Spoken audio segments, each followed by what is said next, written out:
Right, good evening ladies and gentlemen, Michael here for Tactica Imperialis and welcome to another live stream. Now, you may have noticed we've slightly rejigged a couple of things, so the main thing that you'll have noticed is that we have a new thumbnail for the streams. Yes, I took Alexa's advice off the last podcast and I got myself some bloody thumbnail done. Link to the art is in the description, as always, and I just need to message a couple of people to let them know that the stream is a go. Let me just look at that. Good, people are here. Lovely. Okay. I just need to message Ben. So now we have our mod coming. His Twitter is in the description, by the way.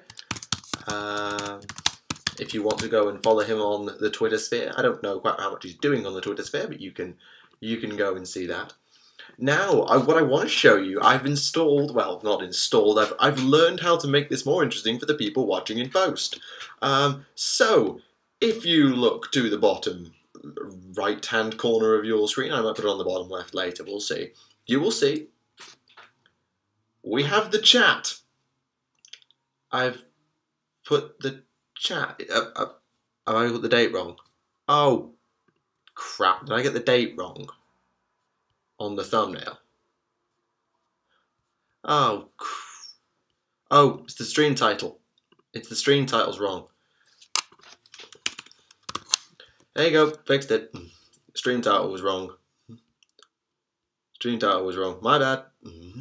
Yep, I didn't fix that. So I can still see the chat at usually. Yeah, I've put the chat on the screen. I'm doing this as an experiment. I'm gonna go that way. I'm trusting you, chat. I'm trusting you. This is a bold move that I've made to trust my chat to be on the screen. Yeah. You've been warned. You screw this up, there will be no more chat on the screen. I'm doing this as an experiment. And if it doesn't work, then on your heads be it, chat. So, you've been warned, chat. Don't screw it up. I got today's date, the thingamabob right, didn't I? I got this right, didn't I? The thumbnail's right. Yeah, it's the 20th, yeah.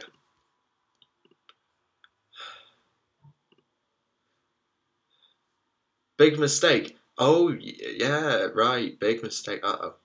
Oh, is the resolution... I still haven't fixed the cocking resolution from last time. Oops, my bad. I stuffed up. I done screwed up. Warned you. You screw around, I'll screw it up. And it'll screw it up and I'll take it away from you. You've been warned.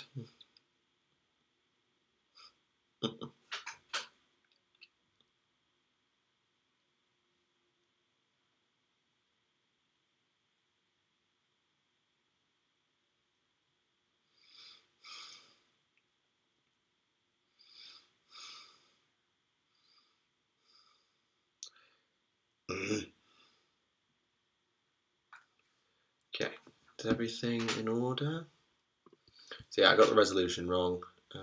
Over there as soon as. Okay, Ben's on his way. Good.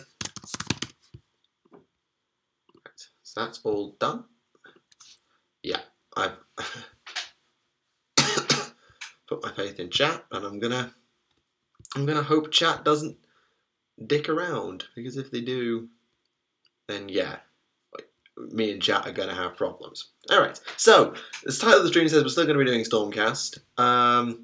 So yeah, I will continue to paint. I'm on to my 7th Vanguard Hunter. So, yep, there you go. Here's number 7. So you feel free to get involved and talk about that. I also started recording the hobby series for these guys. I actually did the first bit of the recording for it. Not sure quite how it's going to go, but I've done the first recording and I want to get your thoughts on it since I've got you here, chat. I might as well get your thoughts on a couple of ideas that I had bouncing around about that series.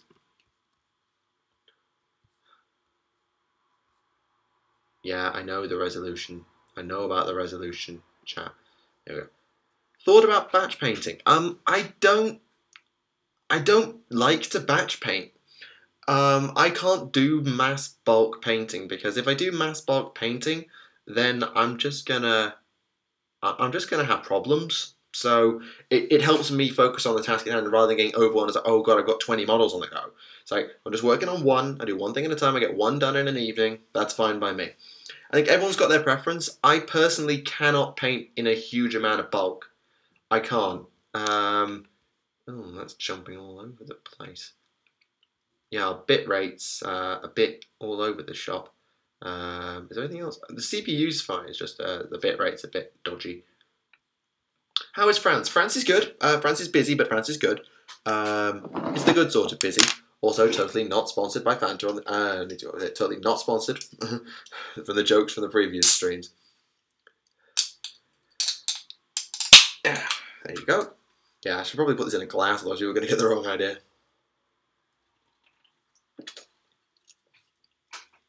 Yeah, France is good. It's very full on. For those who don't know how the French uni system works, basically they teach you everything. It's a bit more like school in a way. For those of you who are English, like you get taught everything in class or in lecture as it is, and then you have a lot of workshops where you go in and you work through problem sheets, and then the professor will also run through them as well. There's very little homework actually. There's very little homework. There's no real reading involved, so it's a lot more. There's a bit less autonomy, but yeah. Do I have snacks? I have some chocolate bars and some biscuits I can have if I want snacks, but I'm alright.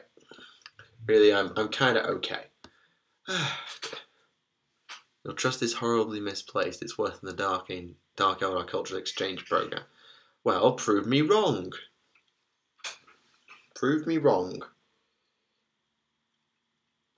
Because I wanted to do something to help the people in post. I really did. Because so one thing I do worry about with the streams is like the people who can't catch them, like they must be incredibly dull to watch in post. Because you miss half of the nonsense that you miss half of what goes on because you're not in the chat. And sure, if you're watching in post, you can't contribute to the chat, but if you can at least see what the chat's on about, particularly if I'm painting something and you're just having a random discussion that I don't really want to get involved in, or don't know quite how to get involved in, then it's easier. The chat is on the screen. Just out of my first 40k army, Farsight Tau, any tips on what figure to get next? I have to start set. So you've got to start collecting, okay. So you've got 3 battle suits, 10 fire warriors, and an ethereal. Well, if you're doing Farsight Tau, you need to get rid of the ethereal or convert him to a fire blade immediately, because the Farsight Enclaves canonically don't have ethereals. Other than that, you're probably best off, at least for now, expanding your troop choices, so getting a second team of fire warriors. After that, Farsight generally relies on battlesuits, but battlesuits kind of suck right now. So I personally would still advocate going down the battlesuit route, so crisis suits, broadsides. I personally still like the Riptide, even though it is probably bad, so you might want to consider that sort of a centerpiece. Obviously, Farsight himself will come along at some point. But yeah, if you want to, I've documented the progress of my Tau army. It's in my Tau videos in my painting and modelling place, so you can probably have a look in there and see how I went about it, so that might give you a hand. Feel that you're getting your money's worth more in French unis? It's hard to say. Like, I wouldn't want to say, because I'm paying a lot less here, because I'm on Erasmus Exchange. My tuition fees are actually a lot reduced. And I don't know what the exact fee is out here. I don't know. I wouldn't want to say, at least not in this early stage, because there's still a lot of lab stuff to come later. So there are things I don't know yet.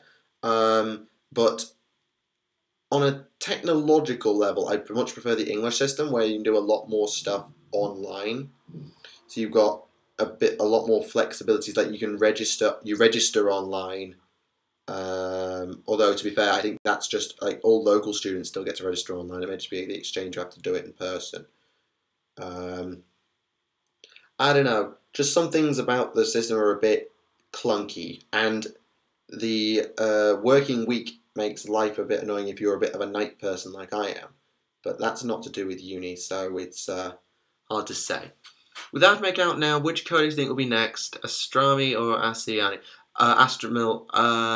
It's either going to be... Yeah, it's Guard or Eldar, isn't it? I'm not sure. I think I want to say it'll be Eldar next, just because, well, they'll be the first Xenos faction to actually get done, or they'll complete the whole like Imperial triumvirate of Guard, Mechanicus, and Marines before they move on. I don't know. They could do it either way. Personally, I think the Xenos need something now, so I'd say Eldar next, but I wouldn't want to say.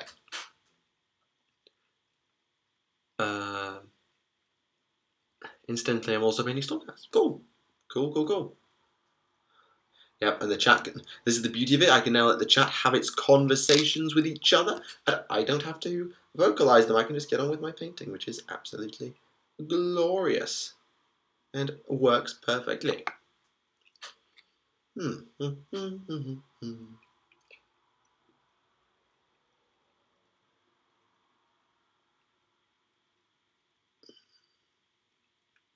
Yeah. Main challenge is I've just got to keep looking up to actually check the chat. Opinions on Stormcast painted as Black Templars? Yeah, I mean, I'm painting my Stormcast with black armor. And if you just hold that thought.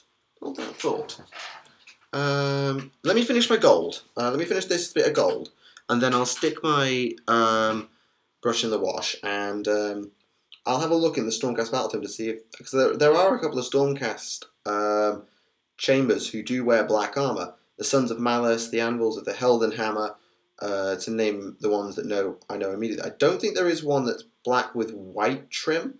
There's black with purple trim and black with just black and gold, but I haven't seen black and white trim, unfortunately, which is what Black Templars have.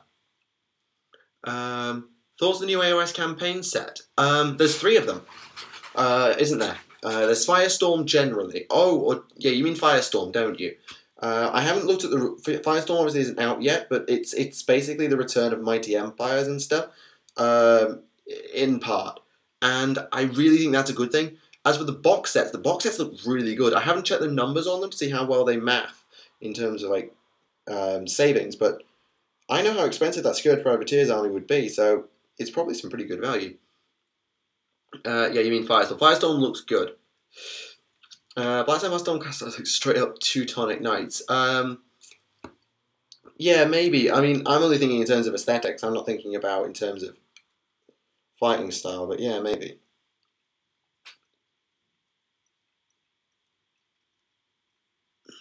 Evening. I don't even want to guess the price of somebody's army. Trust me, the amount I've dropped on my orcs and my cow and my elves down the years, it's too scary a number. It's at least a 4-figure sum at this point.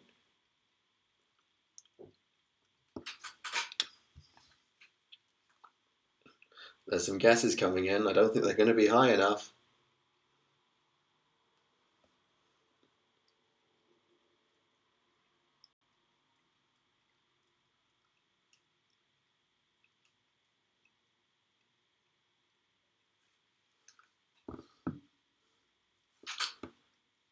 Bloody hell.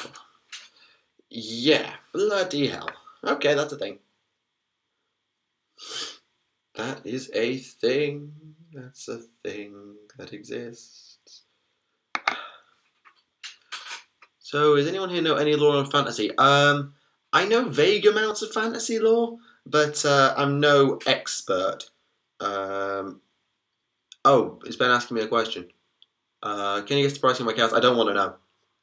I don't want to know, Ben, because quite frankly, you got it for so much less than it's actually worth. I suspect that it is. Yeah, it's a lot. Just like looking at the things you've showed me, yeah, it's a huge amount. Your chaos.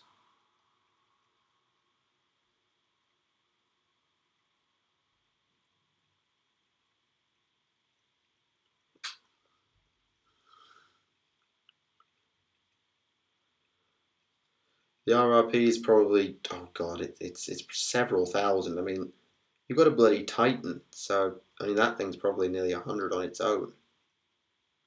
Oh, way over 100. It's a 412 model.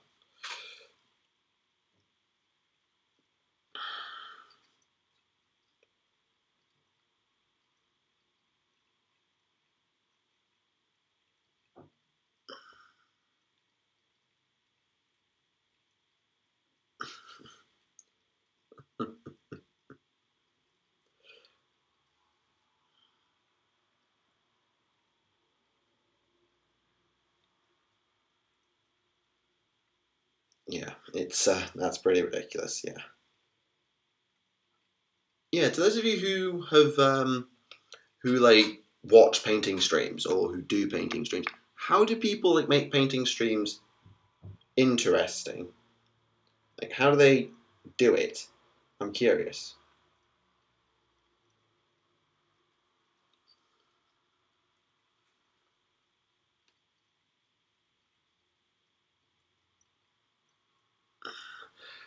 We're not okay. Just a brief warning. I can see, and your Aaron will see what's going on in the chat right now. Just let's not turn on other channels here. That's not what we do. Whatever your opinions on them, or whatever their opinions on me, we leave it out. We leave it out. Okay, is that okay, chat? Can we do that? Just leave out the nonsense. Yeah, music in the background. Yeah, I would. I just don't know quite what I could play because I haven't properly looked into. Well, I know I can get non-copyright music, but it's non-copyright music that I need to want to listen to. Which is the challenge. It's finding music both that is copyright free and that I want to listen to.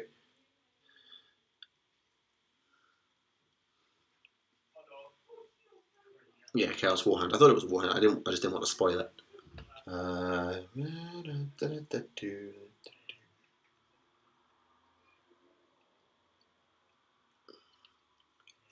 How can you focus on painting and the chat? I don't. I look down, I paint, I look up, I look at the chat. I look down, I paint, I look up, I look at the chat.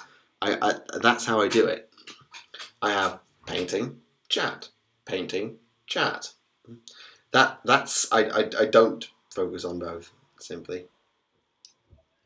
I can talk and paint. I'm good at talking and painting, so I can respond to the chat while I'm painting. But I've got to stop painting to look at the chat.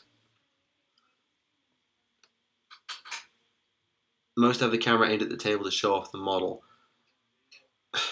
Yeah, I understand that. It's just like I would find that really hard because the way I paint is like I couldn't like just leave a model propped up on something and then paint and then turn. It would be much hard. It's much easier for me to have the model in my hand. I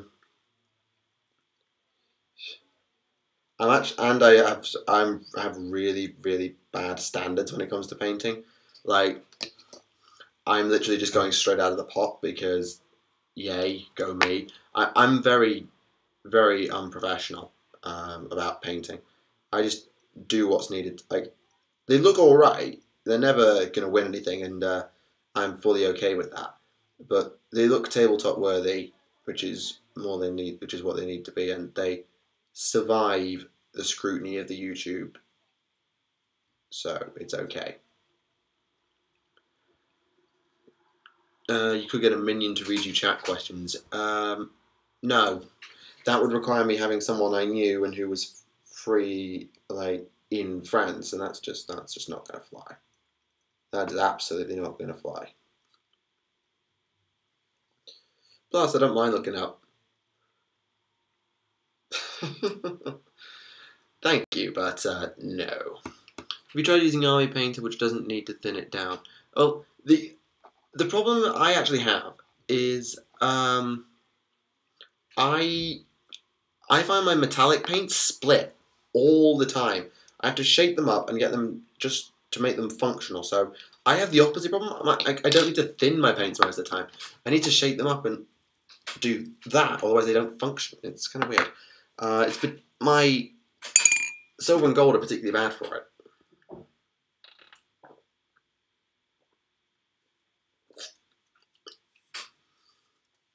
As far as the podcast money, Alexis did offer. I don't know why I'm really telling you this, but I refused it. For the same reason I don't have Patreon or why Super Chat isn't turned on. It's because I don't really. I've said before elsewhere, I don't really want to be taking money off you guys. Like, I'm happy to take my ad revenue, but that's it.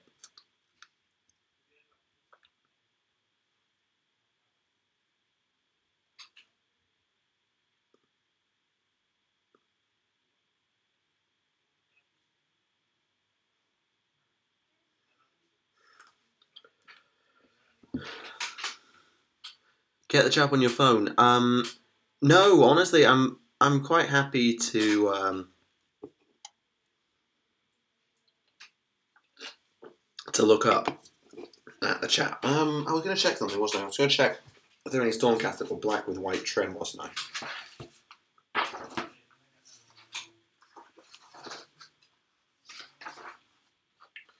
Anyone else notice the paint app is Xenos? There's no Eldar and only one Dark Eldar.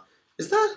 Well, that kind of sucks. I haven't got it myself. I think Kieran's got it on his phone. He's got it, and I've asked if he wants to do a review for it, so he might. But I'm personally not looking at it. I've got very dark blue and white. I've got black and purple. I've got red and white. I've got pure white. No, there's no black and white, unfortunately. So there's no like Black Templar equivalent to Stormcast, at least at the moment. But homebrew is a thing.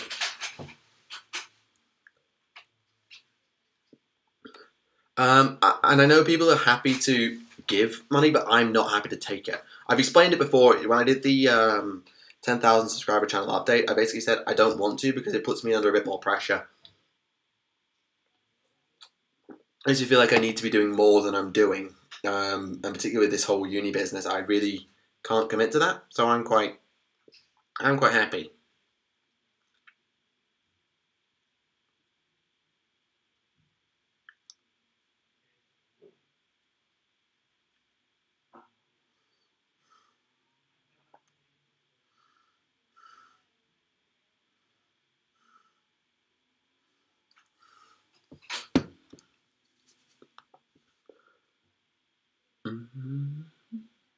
Do you think Tower Codex will come with new models, and what do you hope will come? I don't know about. It will come with new models. There'll be new stuff for most armies eventually, but it depends on how long it takes them to do it. I think the most we'd see probably is just a revamp to old models rather than something new. Because I mean, the only guys to get new stuff is Death Guard and the Primaris Marines. They're the only new things we've had up to this point. So, other than filling things out for the tower, maybe doing something like that, like refreshing the crew or Vespid, maybe refreshing Vespid models and stuff like that, that I might expect to see, but I don't think we're going to get anything crazy out of it.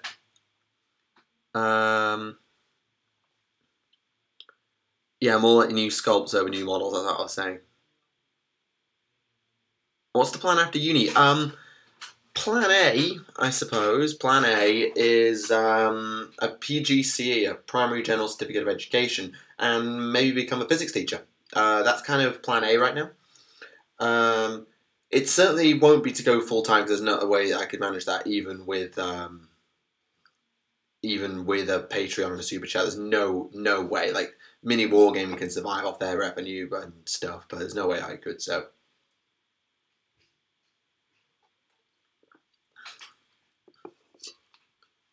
Stormcast also work with Space Marine models. Ish. Very much emphasis on the ish. I don't know how big a Space Marine is compared to a Stormcast. Exactly how much the two side by side. Because I didn't have my 1,000 Suns with me, and I bought my Stormcast, and vice versa. So options. I don't know. The Stormcast don't seem like they're very kit bashable. Or at least the Vanguard Hunters are not very kit bashable. The Liberators might be. But these guys are not very kit bashable, so I wouldn't want to push your luck. Oh, you mean Stormcast Shields? Oh, sorry, Stormcast Shields. Yeah, I don't see why not. The thing is, the problem is the shields come on with the hands-free attached, I believe, for Liberators, so you would have to find a Marine arm to attach that to, and that might not be as easy as you think. It's worth a try, though. Would you say your Tau your main army and favourite, or is it even with your orcs? Okay, my Tau are my main army. Like, the way I sort of see it is my Tau are my go-to army when I want to try and kick some ass. They were my competitive army. My orcs are my gimmick army. They're there for fun. They're powerful enough. And they're now better in 8th edition, but they're there for me to kick back and have a laugh. What do you think of the Death of Pope Horus Heresy movie? I've not seen it in too much detail. And I think it's still in a very early phase, isn't it? So I'm withholding judgment until I've seen it properly. That's what I'll say. I'm withholding judgment.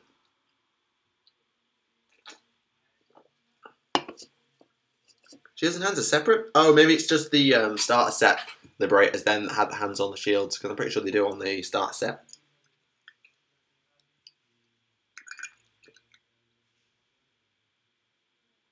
Teach kids. No. No. No. I will not let... It's the one thing I'd have to keep the hobby and the job separate. For sure. Chaos Demons have their own independent army, or are they always do something else? No, Chaos Demons have their own codex. Or at least they did, and I'm sure they'll get their own codex again this time around. I'd be amazed if they didn't. Have you checked out Herald of Ruins rules for Kill Teams and 8th edition rules? No, I haven't. I never really got into Kill Team. I probably should have done, but I never did, and Shadow War did absolutely nothing to convince me. So, not the priority. Seen Stormcast Wings attack to Dark Angels Assault Units. Ooh. That sounds fun. Uh-oh. Deployments of Benhammer incoming. Oh dear. Now you're gone done it. No, I haven't had any news on that. That was just it was a thing that was just brought up in passing conversation, really. That whole relative interest in the hobby. That was a complete passing conversation. It was a passing point. I didn't really inquire too hard into it, and I doubt it's really going to be a thing that comes up for a fair old time, I suspect. But anywho, what is the oldest GW model still in production? I don't know, actually. I don't know. Honestly, not an expert. Awful with physics, maybe you can teach me. Well, I managed to get my... I'm not a terrible teacher, but I don't think I could like save someone who didn't want. I'm one of those people who's like, I will work with anybody as long as they're willing to try. So it's one of those things, like if you're willing to learn, I'm happy to teach, which is why I like the way the law video is like, yeah, I'm going to tell you a whole bunch of stuff now. If you want to know, then by all means go at it. But it's when people are like, oh yeah, spoilers. Oh God, why did you spoil this thing? This book that's like 10 years old. Oh no, you should have put a spoiler warning. Like, for goodness sake, the book's only 10 years old. And are you really expecting me not to? Really? You're expecting me not to talk about this event or other? Like, seriously. If I didn't talk about X, Y, and Z thing, then what kind of job would I be doing as a lore YouTuber? It's just kind of ludicrous on toast, if you'd expect me to do any different. Yoink. That's not gone together very well, has it? Oops. Oh well, too late now. Ah, flip, forgot that.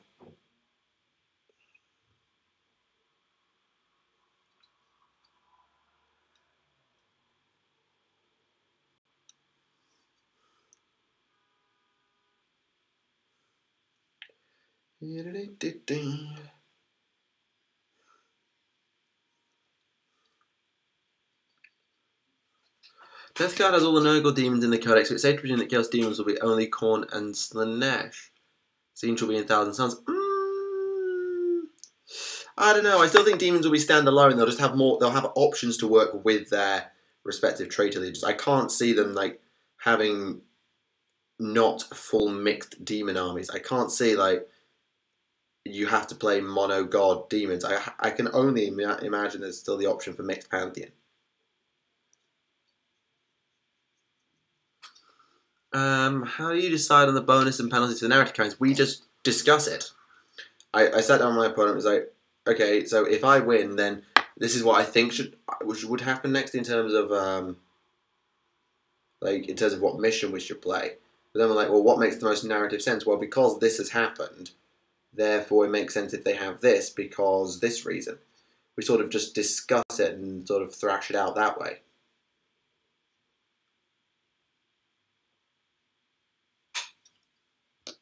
What am I painting? I am painting a Stormcast Eternal Vanguard Hunter.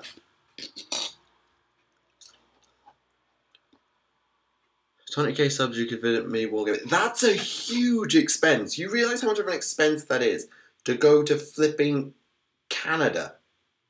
Yeah, just like, oh, I hit 20k subs today. I'm just gonna go to Canada. That's a huge, huge investment of money and time to do that, and that's just not feasible. That is just not feasible. No way, Pedro.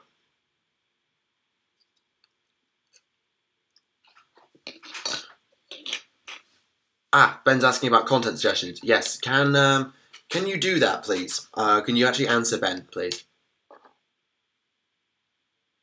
Are you like to start playing Blood Bowl? I don't know. Blood Bowl's one of those cool things. It's like, it'd be nice, but at the same time, between AOS and 40k, there's enough for me to get on with. Isn't the Leafs? I've been. If you mean the Toronto Maple Leafs, I've actually been to Toronto. I went. My family actually. We went to Canada once. I think our family friend was getting married somewhere. I think it was. Yeah, it was in Toronto, I think. So we stayed in Toronto. Then we went on to Niagara Falls, and then we went to a place called North Bay. So I've been to Canada before. I actually went to the Toronto Maple Leafs Stadium, whatever it's called, the ice hockey team. But it's not like top of my list of things of, oh, I need to go to Canada immediately and yada yada yada. I mean, if my placement year had been out there, that's a different story. I'd go, but I'm still in Europe, so no. Do you think we'll see Inari in both the Craftworld Drakari and Harlequin Codex? The Eldar Codex that we're getting is Craftworld only. I can only tell you that. Inari are not in there, Drakari are not in there, and Harlequins are not in there. It is just Craftworld Eldari. That is all we're getting in the current upcoming Eldar Codex, which makes me think Inari are going to be their own codex, I would suspect. Yeah, thank you, Ben, for just pointing that out. I don't do Patreons, GoFundMes, or anything like that. I've made my position clear on that for the foreseeable future. A Comfortable Ball will be a personal game, not for the channel. It's not about the channel. Just like, that would be another thing to collect and paint and play. And honestly, if I had Blood Bowl, I'd want to play it for the channel anyway. It wouldn't be doing it because it's for the channel, but if I was playing it anyway, then I'd want to make game reports, match reports. So that's just what I'd do. It wouldn't be a business wouldn't be a, how do you put it? It wouldn't be a business acquisition. It would be a personal acquisition that I also used for the business, for want of a better word.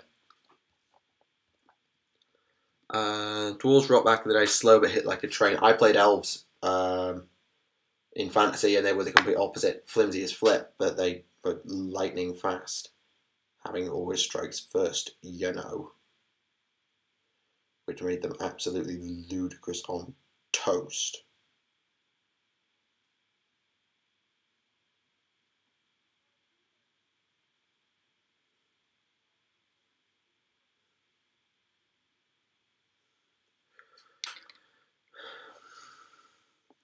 Right, okay.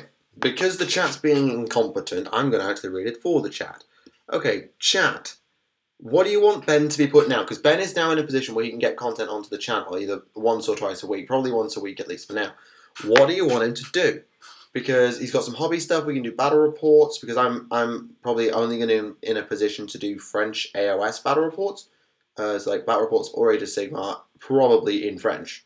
So I'm not going to be in any position to make like 40k battle reports, whereas Ben is. So if you want that, then say so. If you want him to do a hobby project, then please say so. This is the part where the chat contributes, and this is the beauty about streams. This is the part where the stream helps us out. If your army's close to completion, then army showcase. If it's a while away, do the army build. Start an army. Okay, there's a couple of suggestions. You may as well run them through what you're thinking as well, Ben. Like, tell them what your sort of ideas are, because that way everyone's on the same page. Battle reports campaign or maybe army list analysis. Yeah, army list analysis is one of those things that I'm really bad at that, so it's something I'd struggle with.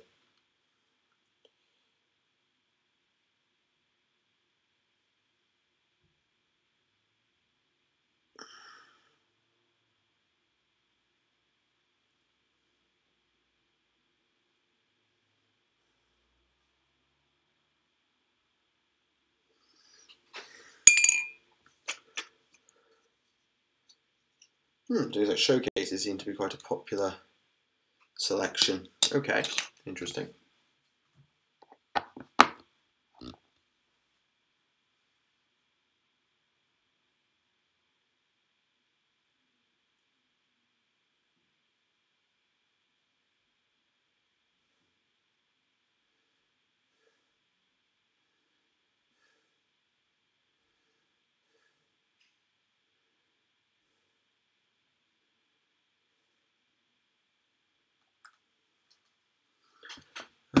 So ideas so far: a series of showcases showing my arm with the chaos stuff being broken down into bits.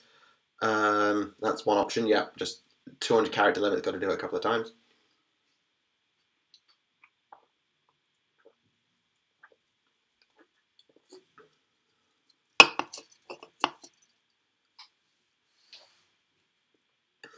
Yeah.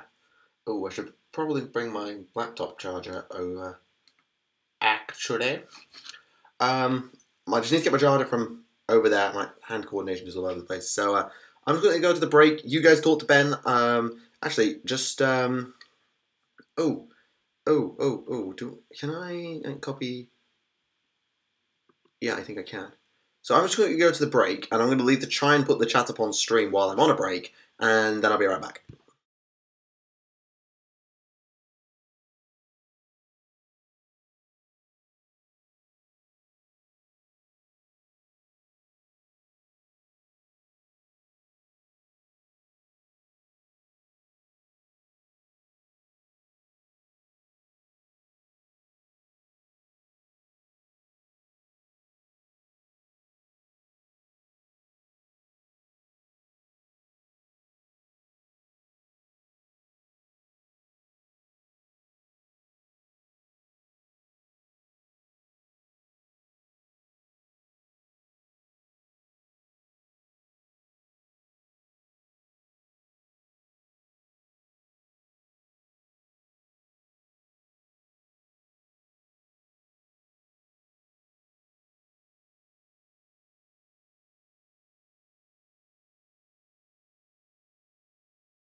Okay, good. That worked.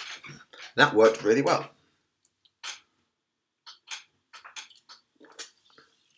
And we're back. We've got 30 people here. That's pretty good. 30 people for a random stream on a Wednesday. Not too bad for a Wednesday.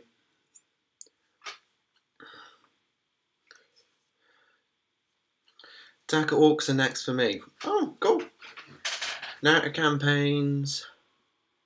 Community showcase. We send a photo or video over Twitter, the like of an army.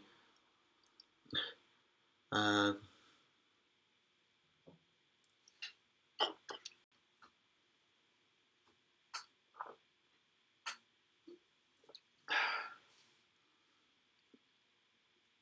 all Commissar Guard unit. Epic chain cowardice executions. No, I think there's no chain. There's definitely no chain. It's one person gets popped at most. Plus, character units, characters in units and units of characters isn't a thing anymore. You've got the auras, it's different.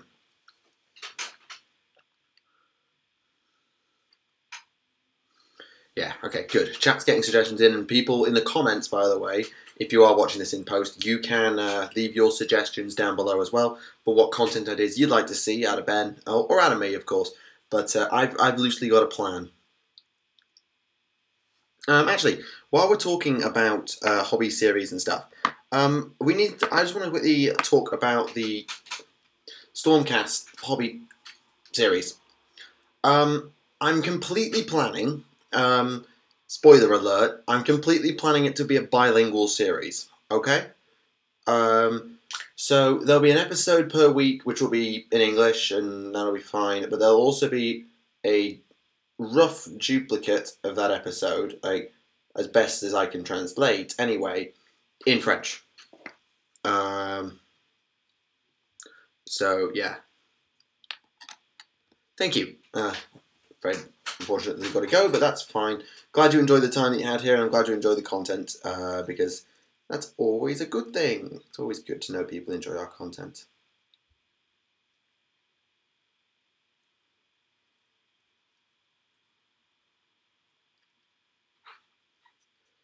Bilingual, yeah. I mean, I did a video last year where I did the video in French and then I repeated it in English. It was all in one video, and people suggested, well, you should split them up. So that's what I'm thinking. Is I've recorded the intro to the Stormcast series, and what I'm thinking is I will just every week I'll record a stint. I'll just record a stint in one language or the other, and then I'll dub over it in the other language.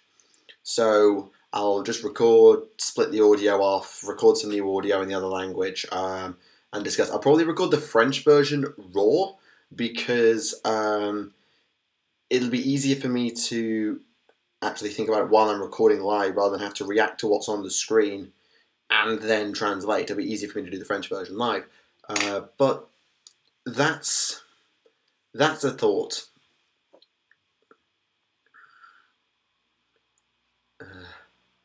Funny, you won't be learning Tao, you'd be learning French. And honestly, I'm not doing it. Well, I'm doing it for a personal reason because I'm out in France and my battle reports are probably going to have to be at least partially in French. So it's one of those things. Because my opponents are going to be French and will quite probably be, or at least quite possibly be French speaking only. I'm going to have to speak in French with them. So it's something I'm just going to have to do. So I'm absolutely fine with doing that, but it makes sense if I want the series to link together, that if the battle reports are in French, then the hobby updates are also in French. I mean, I can, again, dub over battle reports. Cool.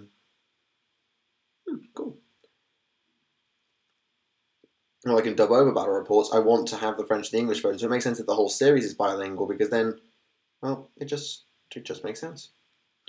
Also, tell Remlays that he still has a series to complete with Night Lords. I could tell him, but it's his timetable and his army. He'll do what he can when he can, I'm sure.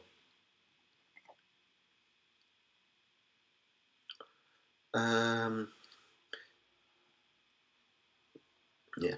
Do French battle reports and add subtitles. You need a really. I haven't quite got the software to do that. My editor wouldn't really like that particularly much. So it's easier for me to record it live and then just re-record a dub. So I will probably do that.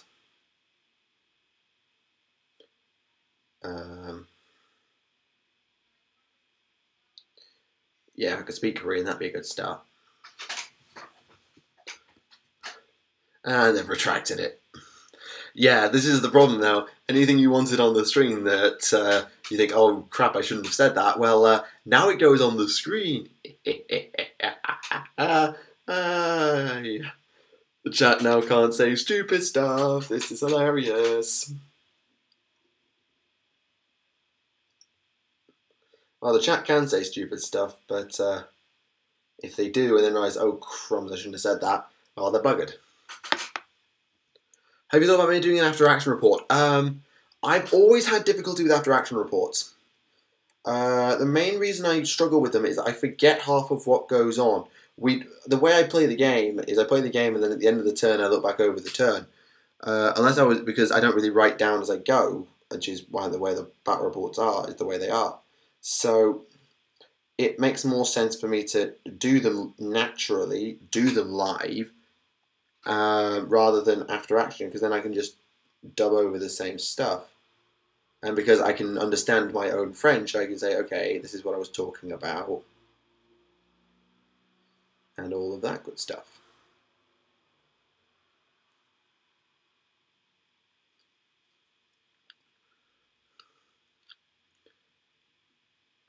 So if we're going to say stuff about your cards, funny, that that I probably shouldn't have mentioned that. It was just a bit of a spur of the moment thing that I probably shouldn't have said. But hey, I said it, and I probably regret it. But hey, lesson learned. Yeah, don't expect any lore from Ben. Absolutely not. Ben is not particularly a lore person, whereas I am. Speaking of which, I left a pretty substantial hint for this week's 40k stories, so you should probably know what it is. Although after that, things get a little interesting. I'm not as far ahead as I'd like to be with lore videos, but I've got a rough plan and I'm on with it, so it's not so bad.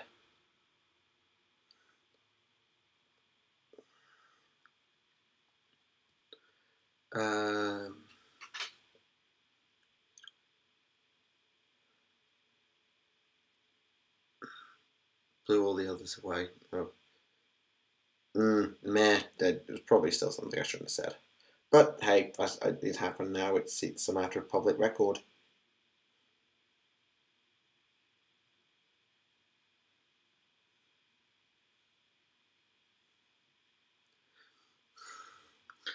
Yeah, okay. It's good that Ben can have his conversation and I don't have to keep vocalising it, because it means that the chat can see what's going on, and people back home can see what's going on even if they're not participating in the chat or they're watching it post. It is really useful because it gives people ideas and to make suggestions and second them and stuff. That is a what if or what would happen series, that you change something about the 40k lore and then discuss what would happen in the universe. Oof. Well, I've done that a couple of times, but they are extremely hard to do because the amount of variables is just crazy and everyone has an opinion. So they're immediately difficult. They'd be popular, but there'd be a heck of a lot of brain power and lore knowledge required. Like, there'd be good things. The good things to brainstorm on the podcast when there's the three of us. We can just bounce ideas off each other. But to come up with that on your own is kind of hard.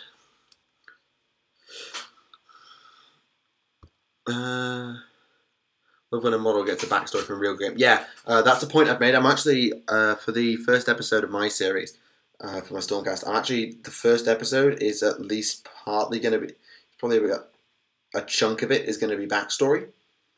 So I'm only going to show off like my Lord Aquilor, but I'm going to put his backstory in first, so people get the story and stuff. Right. If you could direct the video for the introduction of a new Primarch, how would you do it? I mean, so sort of like you mean like the reveal trailers, sort of like direct those.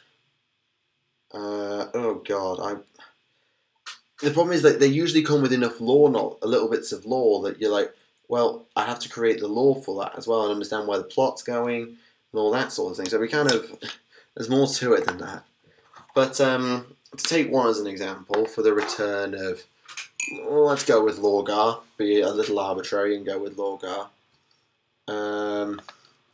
You might have him talking about the hypocrisy of the Imperium now that it worships the God Emperor and all of that stuff. Yeah, see.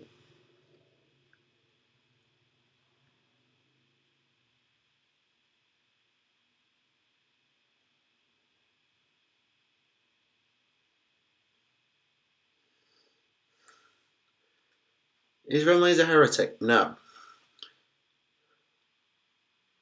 Chaos Space Marine, look back up. Of course.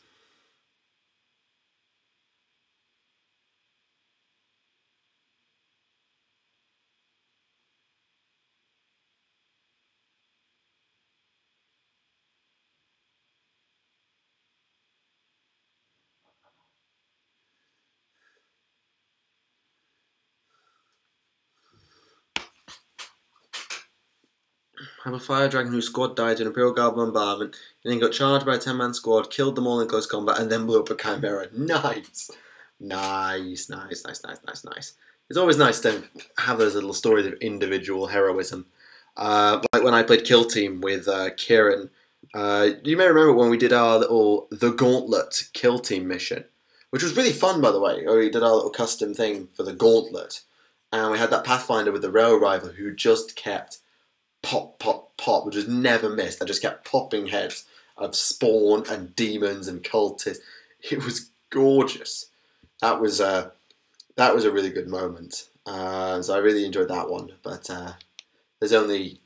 it's one of those things, you're kind of relying on the dice to give you those stories, but when they come along, they are good fun. So I'm going for about just under an hour. Okay. I've already done the purple, haven't I? Yep, already done. An AOS gaunt like a crit run. The problem with that is the way that AOS and 40k are kind of structured now is that people are a lot more, what's the word? Glass cannons. You do hit hard, yeah, but you've definitely got flimsier. Or at least it feels like you're taking off more models at a time, so more things are more likely to kill you. So I don't know if it would work under the new rules set. I'm not sure.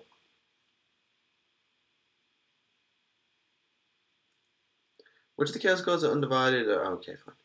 Are there any good demons or such? Not that we like. It depends on what you class as good, I suppose. Benevolent, probably. I haven't seen one.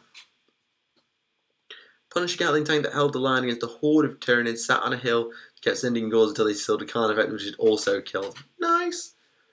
Watchers in the Dark. We don't know what Watchers in the Dark are. They're native to Caliban, though, I believe, so I don't think they're demons. And oh, flip! I forgot to do that bit. Oops. Bother. Watchers in the Dark are not demons, as far as I'm aware. At least if they are, then we haven't had it canonically confirmed that they're demons. I'll put that another way. Also, while we're speaking about like Caliban and stuff, if you didn't know, if you saw on Warhammer Community today, Black Library is gearing up now for the Siege of Terror in the Horus Heresy novel series. It's getting to that time where it's all going to come to a head. They're going to wrap it up. I don't know how many books they're going to spend on it, but yeah, it could be. They say they're going to tie off every loose end. They do say that all the threads that started, even as far back as Horus Rising, they are going to tie them off. So it's, in a way, it's going to be absolutely great to see because it will get a load of answers to things. Which, ain't that swell?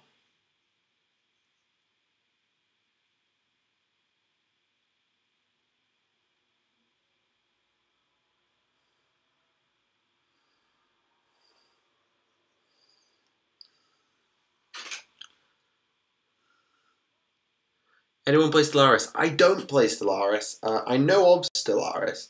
So like I've come to know about Stellaris, and I know it's just got its new DLC and a new update. So I know of Stellaris, but I've not played it.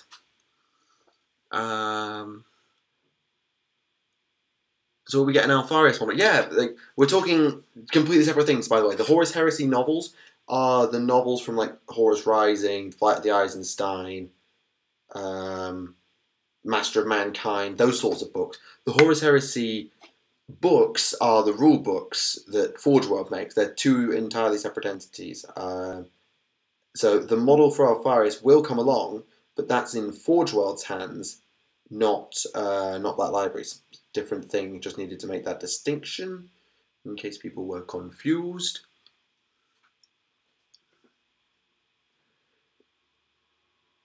Yeah, I don't expect it to be like immediately that we'll get them, but it's just curious as like how many novels they're going to need to do it.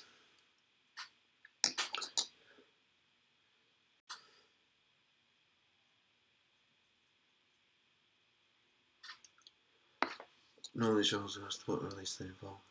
Yeah, they do. This is the point. I think again, I need to make this distinction. The release of the models is entirely different to the release of the novels. The novels have been going on since way before the Horus Heresy range was a thing. The novels are much older and much more detailed and are written by Black Library. The books that are about the models that have rules and stuff, that's Forge World. Different teams, slightly different writers, I believe. So don't mix the two up.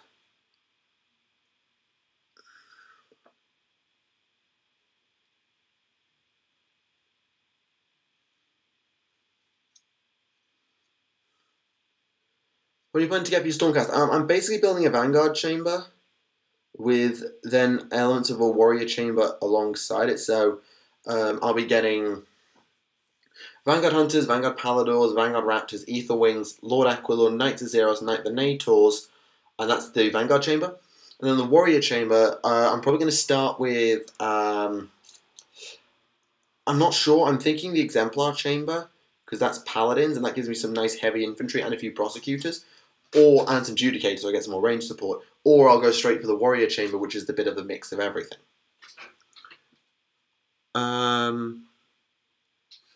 Horus spends an unknown amount of time in the warp, because that was like 3 millions itself. I don't think, see, that's Malek. That was Malek, that's a different thing entirely, and that was addressed, I think the novel that it was addressed in was Vengeful Spirit. I forget its name, the novel which involved the Knights Errant and Malek. Will they cover the Scouring? They might cover it, yes, but not as part of the Horus Heresy series, because it's post-Heresy.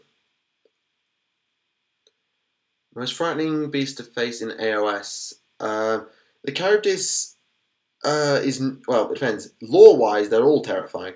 Game-wise, the Charybdis is I think the Hydra, if you're looking at the Dark Elf monsters, the Hydra is definitely more powerful than the Charybdis. Because it regenerates, like, ludicrously quickly. Like, 3 wounds a turn regen. The Charybdis heals a wound if it kills something with a particular weapon and then rolls a 6. So yeah, Hydra is just like, oh, you want to kill me? Tough luck. Thank you for answering my questions and keep going with the good work. No problem. No problem. I hope they bring back Conrad. I don't know what they'll do. I'm alright with the dead Primarchs staying dead. I'm like Sanguinius, Ferrus, Conrad, and Alfarius. I'm quite happy with them staying dead. Like, I don't have a qualm with it at all. When are you going to cover the Death Watch?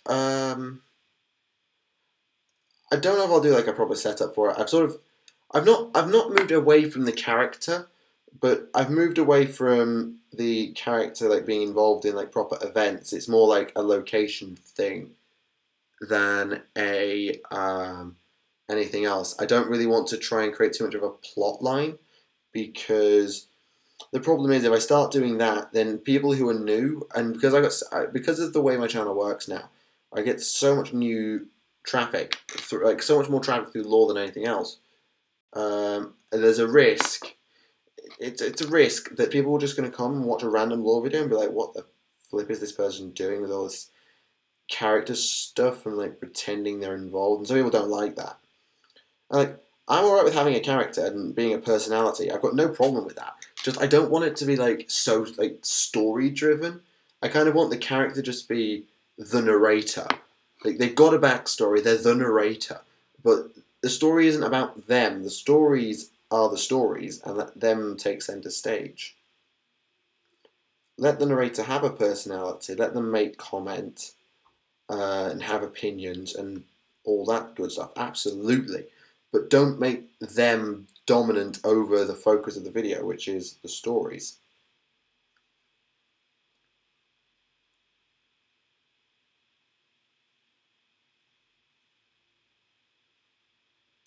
Or at least that's how I see it. Will you ever do AOS lore in a similar style? I will not. I will not be doing AOS lore. Personally. That doesn't mean we won't get AOS lore on the channel, but it won't be me, because I don't have the time to make both.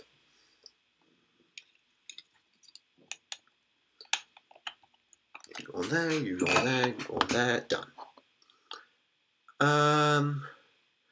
When are you going to cover the... I've done that. Hope the Dark Angels start getting more... Dark Angels? Dark Elves. getting more love in AOS. Well, they're getting Anvil Guard, the Anvil Guard box, which is Scourge, Privateers, and Stormcast, so that's something. Why doesn't Cypher join the Death Watch? Because Cypher... Any advice on getting boring models that you aren't invested in painting? I don't know. All I can say is make them sort of your grind work that you reward with other units. So you might do 5 or 10 of those, and then, or maybe like 5 of those in order to do a special model. Or maybe you do a unit of them so you can do a unit of something else. That's maybe a suggestion. My storyline, like tying my character into Quest for Knowledge, is probably not gonna happen. The main reason it's probably not gonna happen is because if I ever state my story is now going to divert into Quest for Knowledge, then it doesn't work. I need to be making those logs completely independently of what's going on. So if I'm involved in Quest for Knowledge, I can't put my hand here because you can't see it. If I'm involved in Quest for Knowledge, and my character's doing that, and I reference that in the lore videos, then that sort of... that complicates matters, like how are they getting from now there to doing Quest for Knowledge to now doing this? Particularly if, I don't know, my character might get killed off in Quest for Knowledge. I don't know. I don't know if they're going to kill my character, if I haven't seen the script. They could do something to my character that means that they don't survive, or that they get changed in some way. And I've got to reflect that in my series. I don't think that's going to work. So I'm going to try... There's going to be one continuity, but my logs will never match up. There'll never be a point where Quest for Knowledge happens here, and then suddenly it's now picking up from there, because then my personality will have to change partway through. Will they ever kill the narrator off in your lore videos? No, probably not. What did she do? Was that a book where it turns out the Emperor had a second batch of Primarchs cooking? Is that...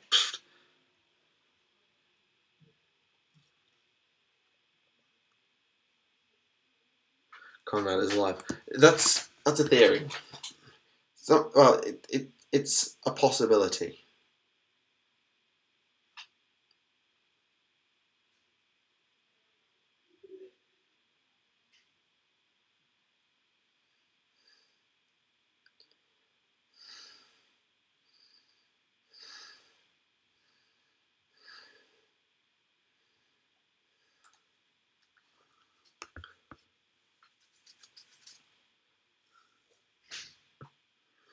Yeah, still got 30 people here, which is impressive.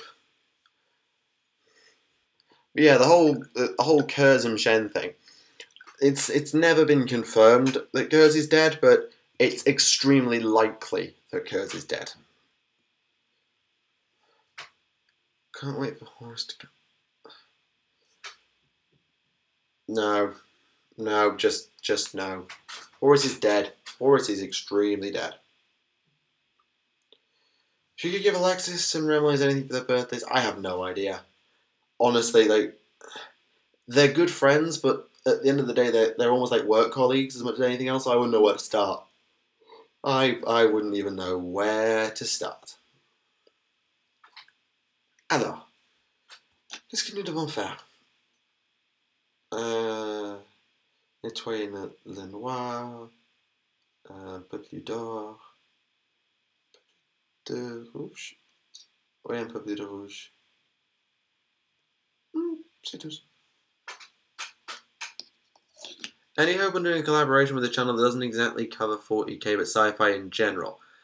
I don't know. It's one of those things, like, if they want to get a specialist for a particular episode, then, because my knowledge of sci-fi isn't stellar. I know I've never watched Star Trek. I don't know the Star Wars Expanded Universe very well. I'm not a huge expert. Whereas I know my 40k, so if they want a 40k expert, then by all means they can come and speak to me and say, we're doing this and we want you to get involved. But I'm not the first person you'd go to. You go to Remlays, or you'd go to Volts, or you'd go to Arch. I'd probably do at least 4. You go to Alpha even, for a lore, or Fresh for a lore expert. You wouldn't come to me first.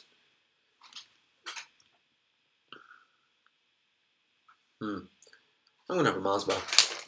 This is extremely unprofessional, but Yeah, screw it. Screw it, I don't care.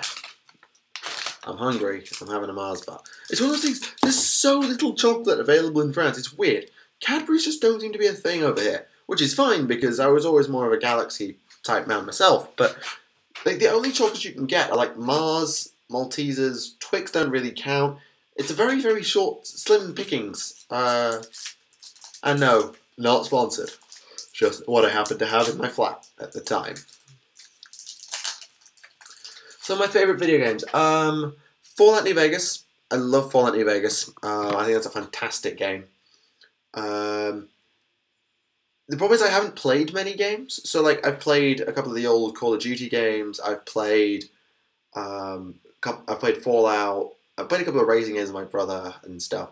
But I never really got properly into it. I've seen a bunch about video games. Like I know a fair bit about Mass Effect. I know a little bit about Overwatch. I know stuff about Stellaris. Not huge amounts, but I know enough that I can sort of at least hold a conversation about Stellaris or Overwatch or Mass Effect or Fallout.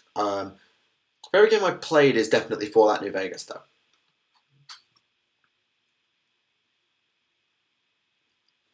Oh yeah, Band's Twitter is in the description. Make sure to check that out if you haven't done so already.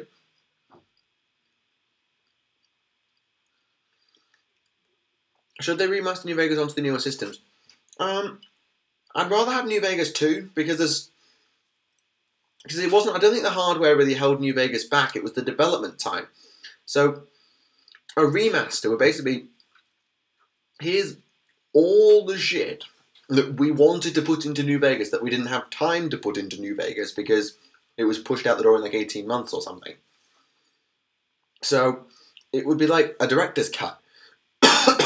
But they'd have to rebuild everything from the ground up. It's not just like copying the assets over. I think there's a bit more to it than that. I'm not an expert. I'd be more happy with like another Obsidian Fallout game in the style of New Vegas, but not New Vegas 2. Oi, language. Oh, that's rich. I swear once and Ben's on my back. Blimey.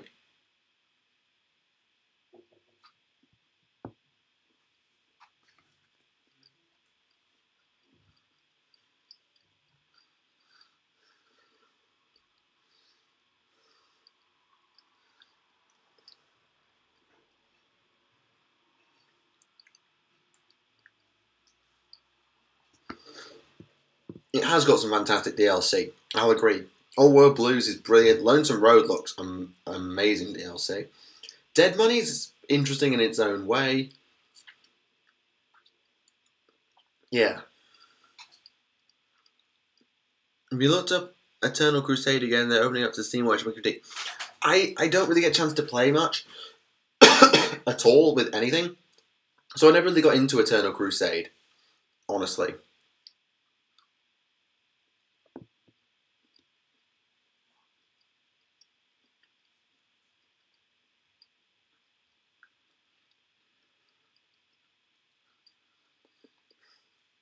And of course, Ben wants to play stupid tank games. Whoops.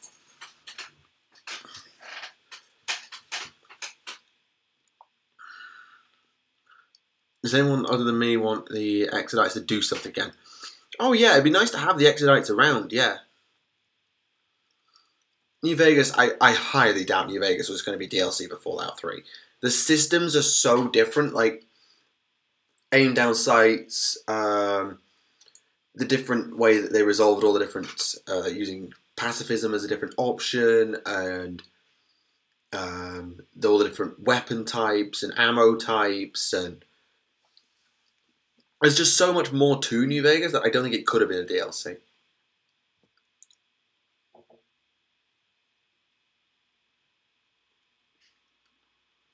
I never know if my door being knocked on.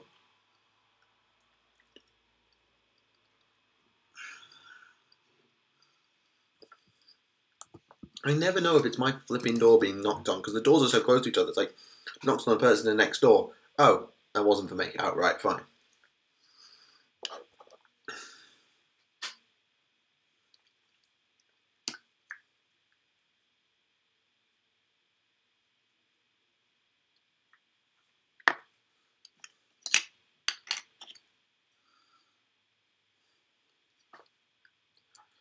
No comment. That's not even funny.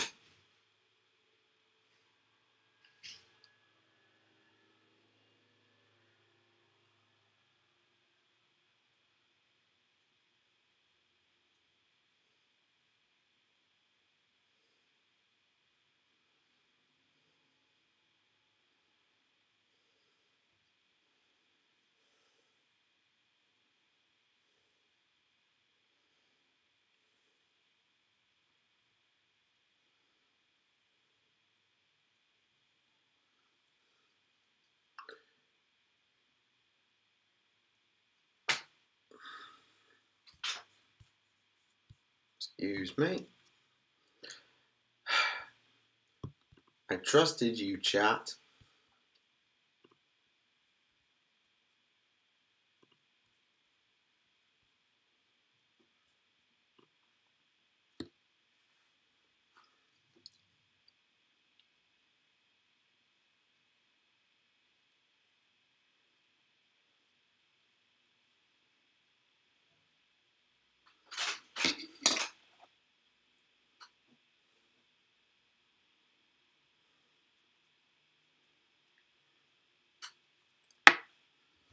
I took a risk putting this chat on the screen and I trusted you to behave.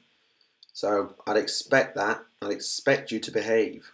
Otherwise this experiment won't be repeated. I made that quite clear right at the beginning. You screw this up, it won't happen again. Admittedly, I do like it as a concept and I really want it to work, this whole having the chat on the screen thing. But if that's what's going to happen, I'm not having it.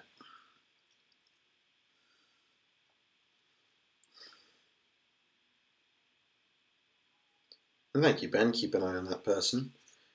Considering that I did catch it pretty quickly, so I'll let you off the fact that I caught it first, but I did catch it pretty damn fast.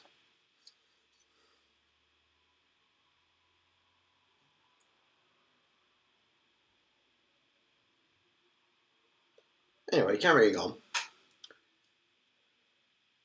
Yeah, I'm actually impressed how many have adapted to putting the apostrophe in Tau. Yeah, I adopted it pretty quickly, but I didn't expect it to stick.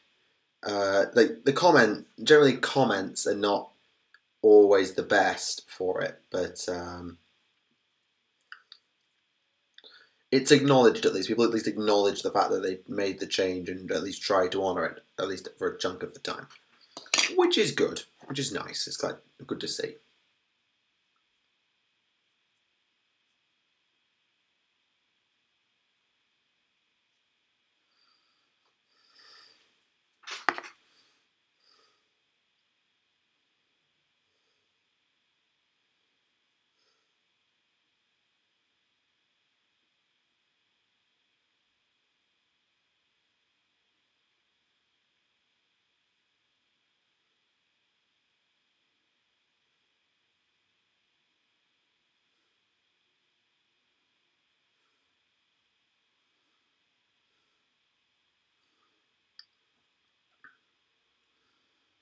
Yeah, I've gotten used to Eldari and stuff. Yeah, I get that. One of those things is like you use something enough and you're used to it. Like I still switch quite freely between Imperial Guard and Astra Militarum. I admit I switch back and forth between those two, but I have no problem with either system.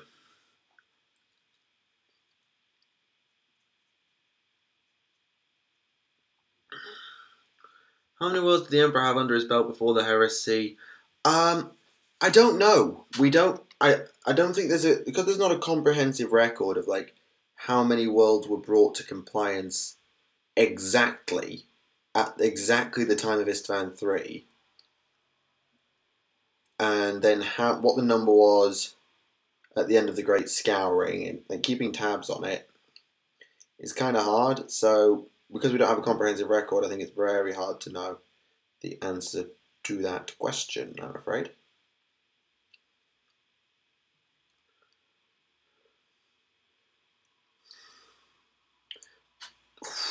Ooh, that's a burn.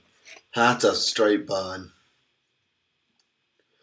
Ouch. I mean, yeah, but yeah.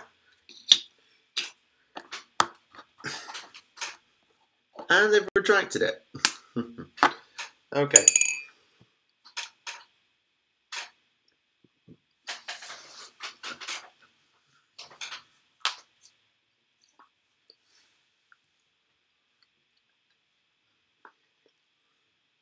Could the Imperium have a land shortage coming up?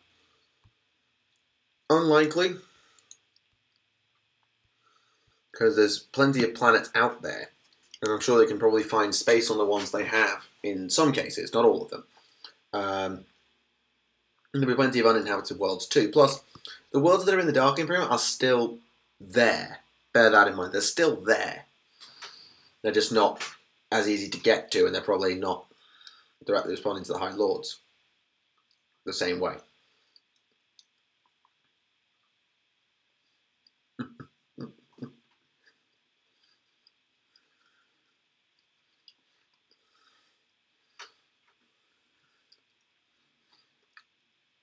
If you have to ask what you did wrong, then any third-party source you recommend? I've said it before in streams. I much prefer going direct to GW. Bits is one thing, like bits you cannot physically get, fine, but I would never ever outsource the sculpts. No way.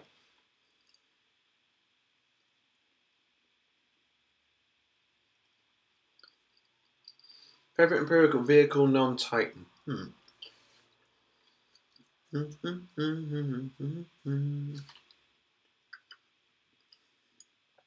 Not sure, actually. Probably a Rust variant of some sort. Or maybe the Baneblade. Possibly the Baneblade. Has the Dark Imperium basically become a case of the Space Marines, chapters in the Imperial Guard world, and decide enforcing the law as far as they can go? I'm not an expert, but I think it's basically a case of, like, if there are Space Marines around, it's fine.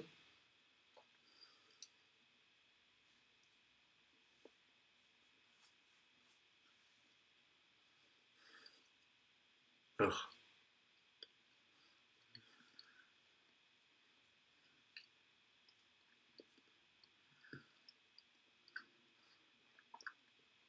Good evening, am I late? A little.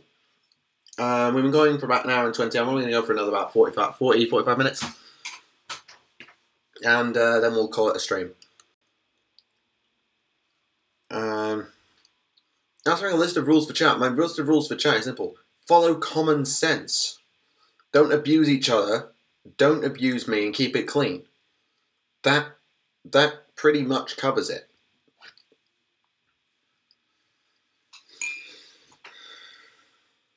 Yeah.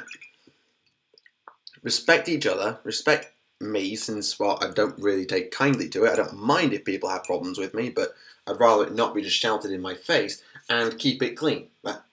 Lewd humour does not fit my channel. It never has, never will. Nothing dictatorial about it. Things can be said that are amusing. Admittedly, I'm not particularly I'm not the most hilarious person, but I do find things funny and I do appreciate humour. Sarcasm particularly. Good sarcasm is really good. That is not my sort of humour. Anyway, I've done an RTS in the Dark Imperium where you play a custom chapter and its chapter master trying to maintain order and chapter numbers with limited resources. So...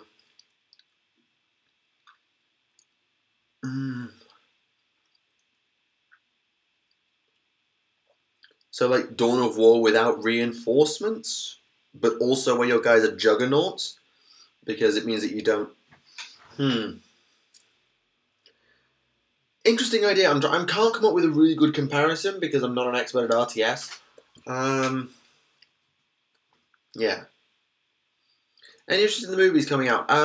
I haven't looked particularly hard because I'm like at uni and I never get a chance to go to the cinema, so I don't really look. I go a lot like when I'm at home with those films on, but yeah. Kind of more like a mix of Stellaris and StarCraft. Okay. Okay. Has Nurgle gotten a hold of the Life Eater virus yet? If he hasn't, then I'd be bloody impressed, considering the Death Guard were carrying the thing at Istvan 3. They used the Life Eater virus, so yeah. I think Nurgle's got it. Yeah, bit of gold, bit of red, just tidy up, and then the dry brush. Where's my red? That's my red.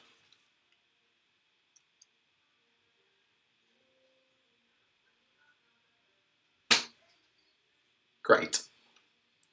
If I get a copyright strike now, I'm going to be so annoyed if I get a copyright strike now. Juggling him into the galactic space and delving onto planets in StarCraft way, having to build up cities and forts with only the resources of the planet. Okay, okay. I like where you're going with that. I like where you're going with that. That's an interesting concept. I'm not an expert. I've never really looked into StarCraft so much, but I appreciate what you're going with that. I do. Can never decide on a Xenos, so I like them, some of them equally. Yeah, I mean, yeah, you never actually did play Xenos. You never really said, oh, I'm thinking of getting a Xenos army. You never said, oh, I want to get these, that, or the other. It was just like, yeah, I'm just getting more Chaos, or I'm suddenly getting some Space Marines. You never actually did say, oh, I want to get XYZ Xenos army. I don't remember you ever saying anything to that ilk. Or if you did, I just got a terrible memory and have forgotten because me.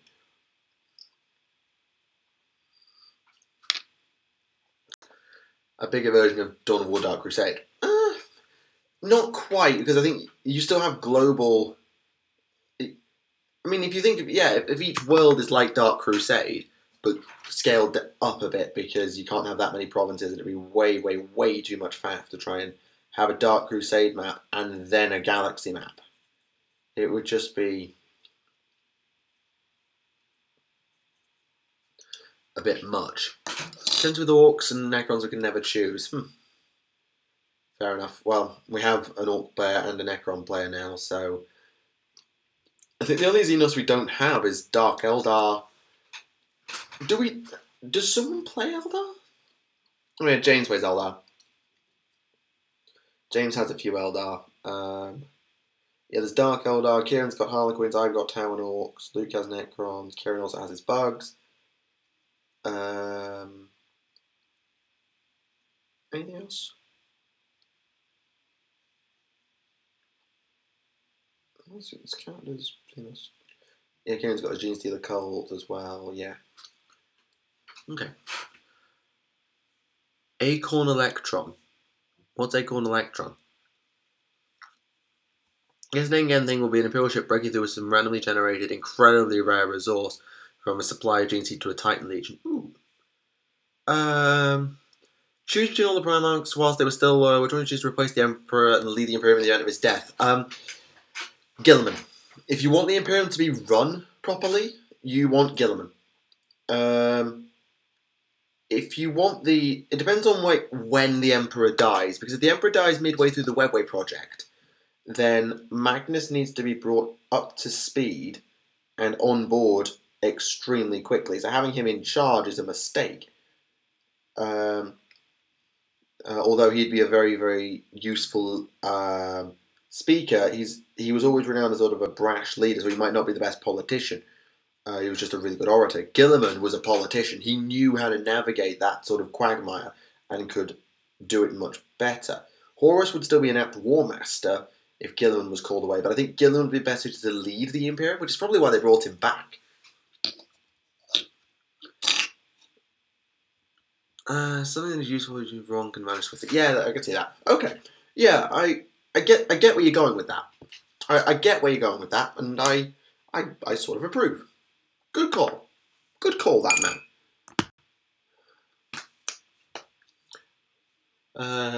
I'm just going to quickly get another drink. I'll be right back.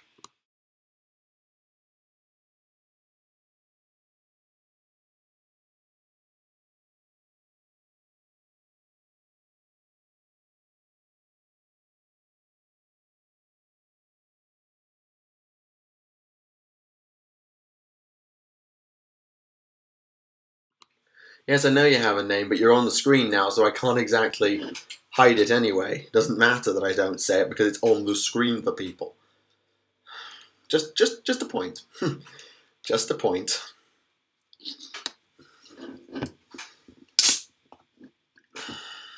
Want a new Mass Effect type game in the 40 units. The thing is, which Mass Effect? Which Mass Effect? Because Mass Effect 1 is very different to Mass Effect 3, is probably very different again to Mass Effect Andromeda. It's kind of different. If the Emperor died on Ullanor, would the heresy still happen? Would there be a change to the lineup? Right. That depends on what happens afterwards.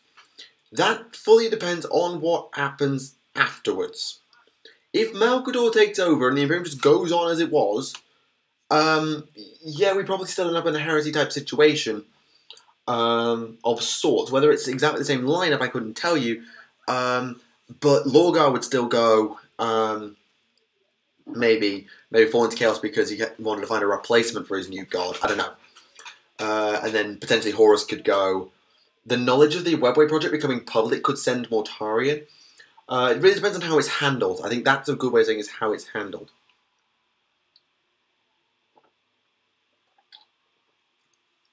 It's very much about how the Imperium handles it and what happens going forward, what comes to light, and on top of that, who takes over. There's a lot of variables there. That's a lot of variables. Yeah, I probably should have opened that can off chat, but then I wanted to respond to the person in the chat, so I switched back over too early. Oops. Right, let's do this gold, and then we're done. We can do the washes, and then he's almost done. Love a sandbox game as an Eldar Ranger. Could be on a planet where orcs or Nids are invading. Have to get into a facility and retrieve some relic. So, Dishonored, then? Using, like, Wraith Slip abilities type things, the equivalent to Blink. So something like Dishonored. Not answering that, because that's rule 34, and we don't abide by rule 34. Oh, no, that was rule 33. That was rule 33, and we also don't abide by rule 33. Have you ever considered doing videos on the success of successor chapters? Well, to be fair, I've kind of done some of them, kind of by accident. So I've done the Black Templars and I've done the Soul Drinkers, and I've been asked to do the Crimson Fists.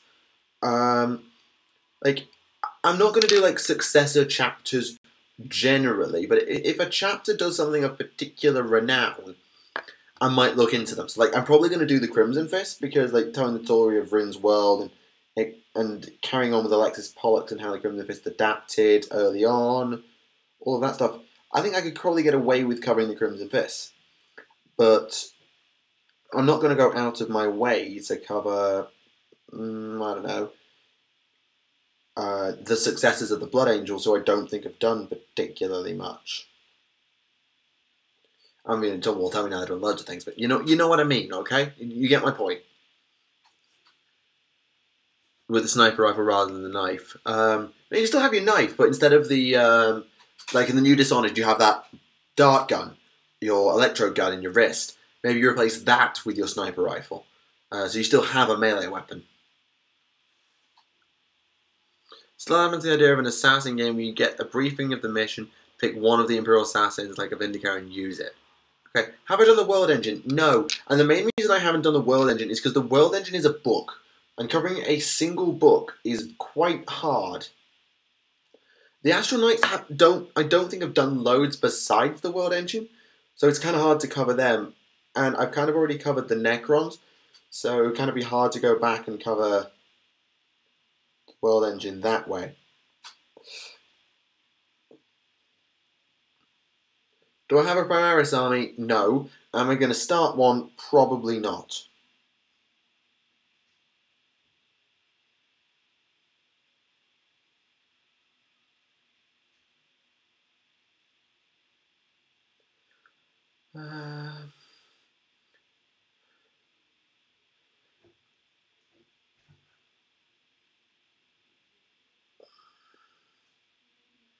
I think someone's a little bit behind, but yeah, the reason I said Gilliman is because Gilliman's like the best politician of the Primarchs.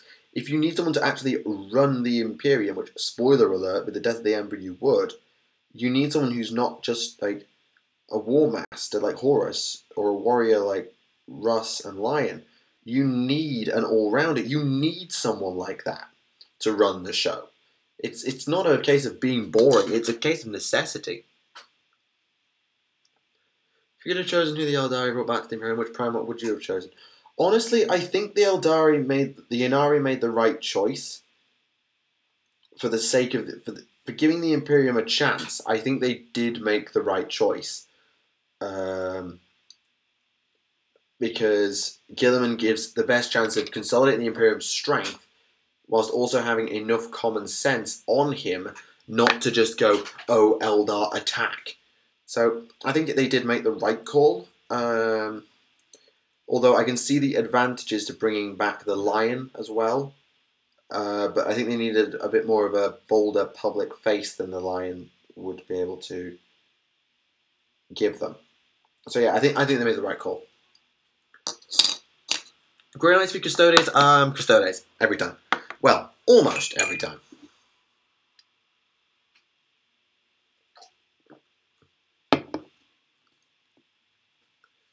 Did Bile make a clone of Sanguinius? Probably. I think he made clones of every Primarch, but they were all destroyed by Abaddon when he attacked the Flesh Market over Harmony. I wouldn't go so far as to say alliance. I think you just need to. I think I need to differentiate between not having enough common sense not to attack them and being allied with them. It's more a case of Guilliman knows that he would need the Eldar's help to get home, and or to help. It would be an alliance of convenience, a non-aggression pact. At best, it would be a non-aggression pact. But if the Eldar get in his way, he's still going to smash them because, well, he's Imperial. He's a space marine. That's what he does. But he's got the most common sense. It's like he's been woken up, and he's not going to go, wait, why are the Eldar involved? I need to kill these Eldar right now and interrogate them. He's like, okay, situation. Appraise, react, do. He's the best person for the job. He was the best person for the job. I understand the logic of a Lion, or maybe even a Dawn. Dawn would be a terrible leader, even though he'd be a fantastic strategist. He'd be really good for securing the Imperium, but he wouldn't be good for then expanding it again, for allowing it to flourish again. It wouldn't work, because he doesn't have any oratory skill. He was Rogel Dawn. Yeah. What do you think about Beast Arises? I haven't read it. Very interesting series, though, probably. Why do you think the Eldar keep believing the future sight, considering it seems to backfire more often than not? Probably not. They use it because it does help them.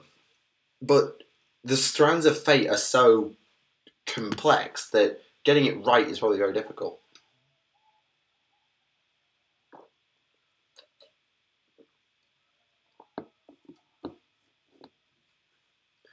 Guilliman, did he outwit Escridor? I suppose.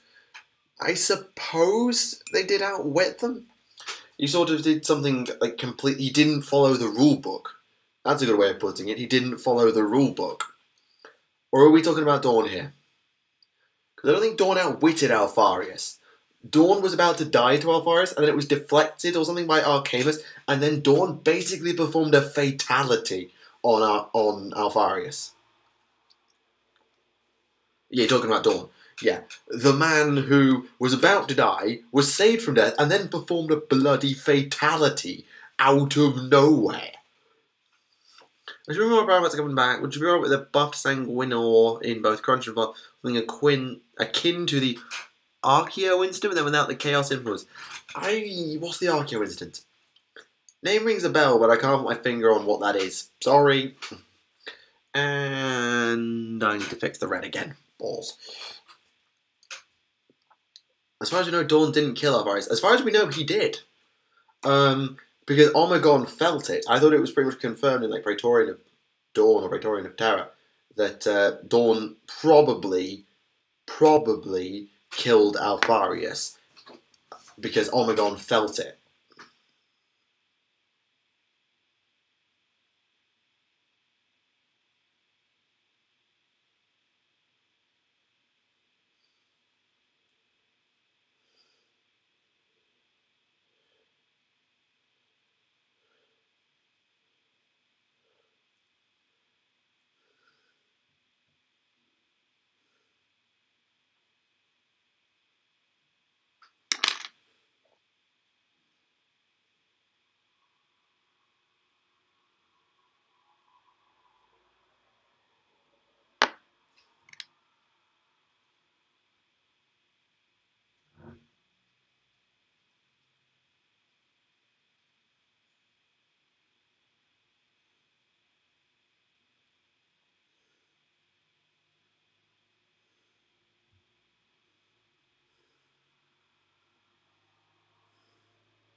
Archeo incident was in the Blood Angels books. Basically, Marine goes willing to start looking more like Sanguinius and was the spirit of Telesto.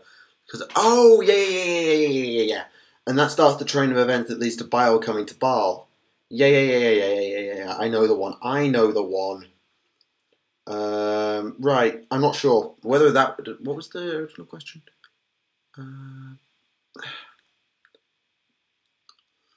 I'd be alright with this, like a superpowered Sanguinor that is like. It depends on what. The problem is, if you want to buff up the Sanguinor to be like that, then you need to have a reason to buff the Sanguinor to be like that. Is he an essence of Sanguinius? And you basically have to confirm or deny some of our theories about the Sanguinor. So, I don't think they will do it. I'd be alright with it because we'll get his answers, but I wouldn't.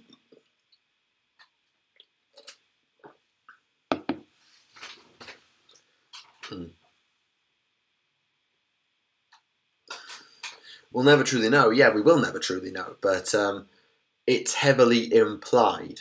Heavily implied. Do you like Gordon Ramsay? I've never particularly watched his stuff. Honestly, never particularly watched his stuff. Is the short answer. So, no real opinion.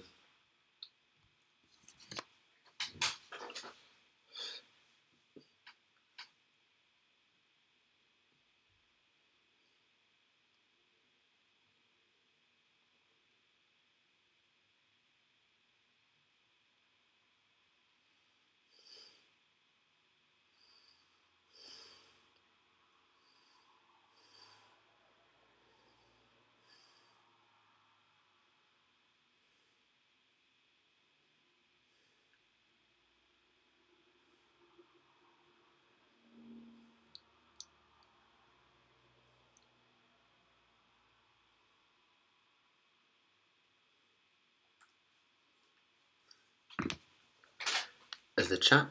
No, the chat would have frozen. It's just nobody's talking in the chat. There we go. Work calls, take care, adios, Alvida Sen. Fair play. Yeah, take care of yourself. It's good. Any other video ideas? Oh yeah, let's keep the content suggestions coming. Let's keep the content ideas coming because that's the thing I usually do at the end of streams is like I quite like having content suggestions put out there. So keep them coming.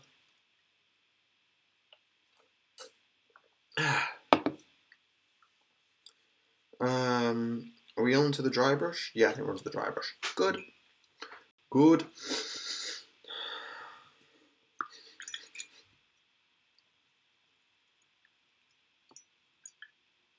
Why do Blood Angels and other non-standard Codex Marines still have no access to some of the standard Codex, such as Ironclad Dreadnoughts and Stormhawks? Wait for their Codexes to come out and then ask again? Do all the Primarchs have a champion of their own selection or just the Blood Angels? Yes. Well, sort of. The Emperor's champion was sort of Dawn's title, but all of them had their first captain. So they did have champions, which were like the first captain. So Sigismund was the best fighter in the Imperial Fist and was Dawn's first captain. Same with Abaddon and Horus. I don't know if they all had like Legion champions specific to their honor guard, or whether that was just the first captain. It probably varied quite a lot. As for the champion of the Blood Angels, well, until you had the Sanguinor, but he was Sanguinius' herald. Different thing. He was a herald created for Imperium Secundus. Have you started doing any videos on the major battles covered by Forge Wars, such as Siege of Rax and the Badab War? Same reason as why I probably won't be doing the World Engine. It's just hard to cover individual books, or cover actual books. Whereas to cover a topic that goes over a broad spectrum is probably easier.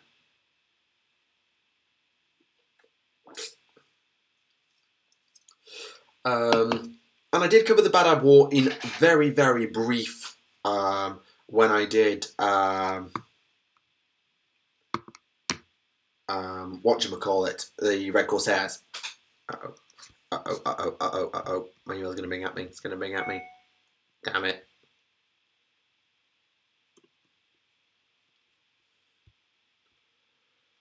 Blood Angels are that big on psychic power. They have Librarian Dreadnought. And the Death Company is the psychic backlash of Sanguinius' death haunting the dreams of the Blood Angels. The Blood Angels are, the Thousand Suns aside, probably the most psychic of the legions. I don't know if they had more librarians than everybody else, but yeah, in the fluff, the Blood Angels are the most psychic of the loyalists. I think. I'd like to see a source to corroborate it, but I think they are the most psychic loyalist legion. I think.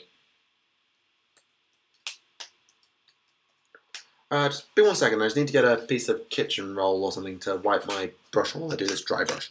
So, be right back. Oh, and yeah, Mephiston.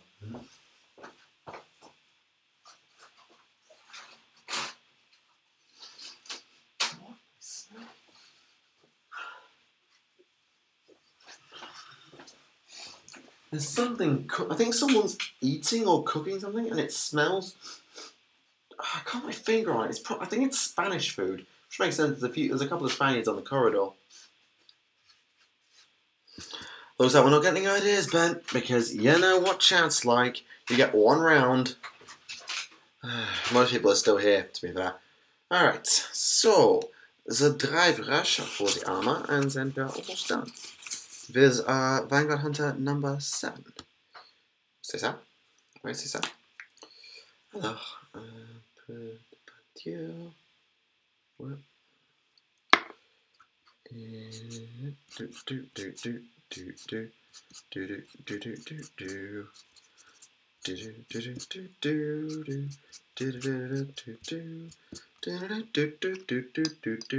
Thousand Sins are the best. I find it very hard to disagree. At least in pre-heresy.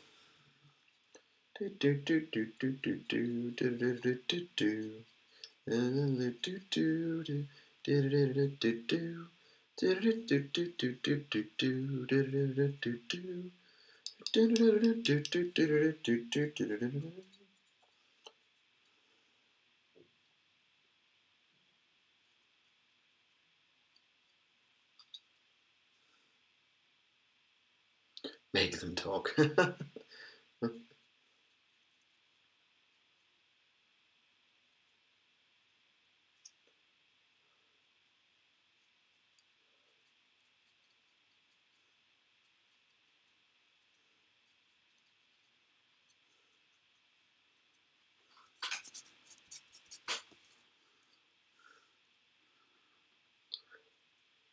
Tigurius does, and what's his name? I've actually forgotten his name.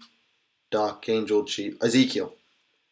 Ezekiel and Tigurius in lore, I'm pretty sure do not compare to Mephiston. Maybe on table, just because of like the condensation of the system, they're on a similar level. But lore-wise, Mephiston I think is the most powerful Astartes Psyker by a chunk. I guess I wouldn't want to say with any certainty because I don't have data to back it up, but I'm pretty sure in fluff, Mephiston is the psychic powerhouse of the Space Marines. He is the Psyker. And yeah, Ezekiel is just like, Ezekiel's powerful, but he's not a Tigurius or a Mephiston. He's just not. What do you think the Emperor's real name is? I have no idea and we're in no position to speculate.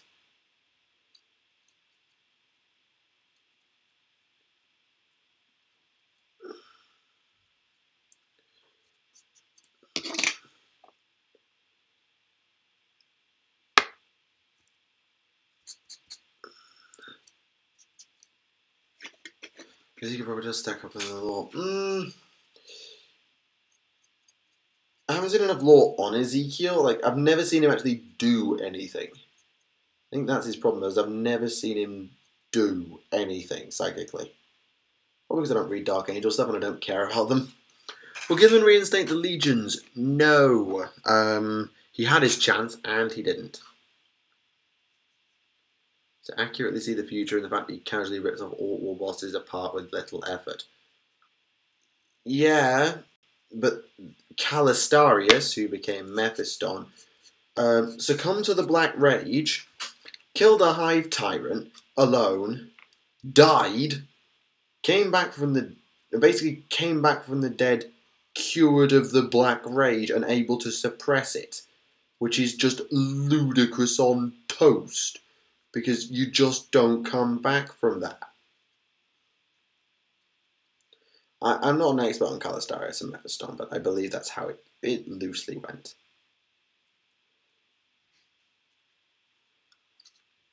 I have Ezekiel, right? I'm not going to give the Emperor a name now. Yeah. Do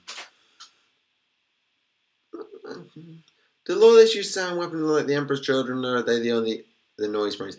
Yeah, it's just the Noise Marines. They're the only ones that use sonic weaponry. The fact that he fell to the... No. Falling to the Black Rage does not make you weak. You can't help it. Like, no one can help it.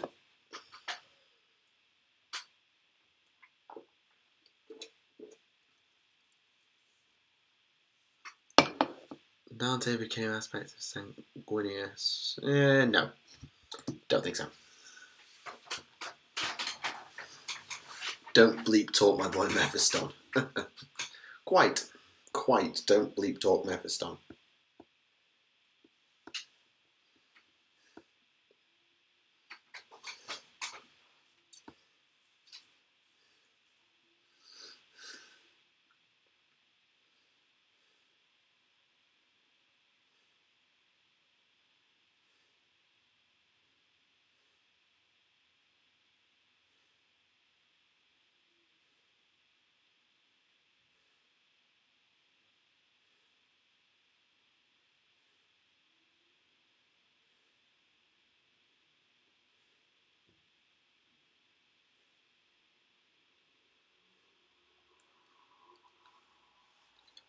No, I'm not going to fight you. You'd definitely beat me in a fight.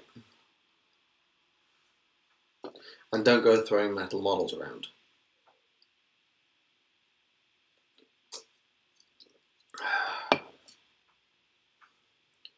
Oh boy.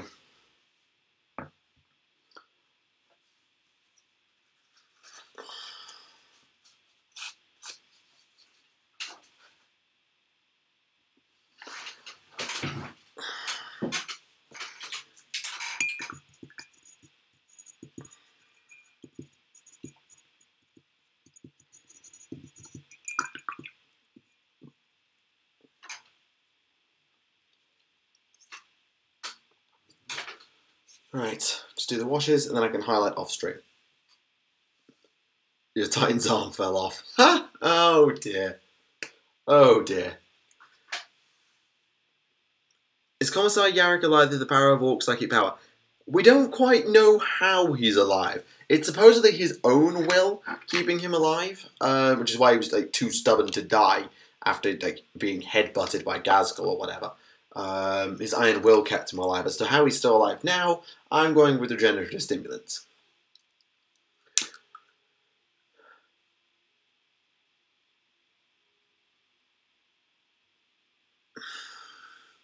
The only stories of Space Marines getting left behind on the planet and then becoming the hero to the locals.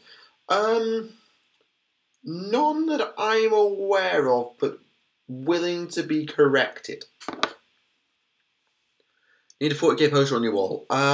Yeah, I haven't unpacked my... Did I unpack my posters? Yeah, I brought my posters with me and I just never unpacked them. You're right. I need to put my posters up. You are correct, that person. I do need to put my posters up. Thank you. It's not the best wall for it because it's not a flat wall. It's kind of ridged, but it'll suffice. It will suffice for my purposes.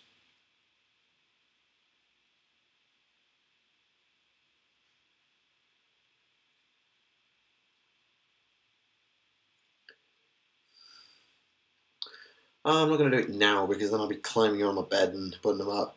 Too much faff and I'll be wrapping the stream up soon anyway. How should I paint my nids? I don't really mind. Honestly, the nids are a very versatile army when it comes to paint schemes, so you've got pretty free reign on that one. You've got pretty free reign.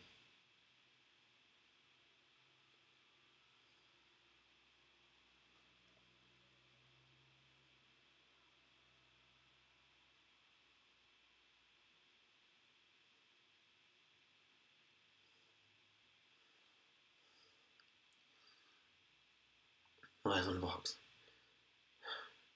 Do the Blood Angels and the Descended Chapter's Death Company are closer to being a legion, and will the Blood Angels throw them at the tomb? The Death Company are often, like, kind of forced to die, but it's not, like, thrown at the tombs, and it's also not like a legion. The Blood Angels' successors are separate from each other, unlike the Dark Angels, who are still accused to this day of legion building.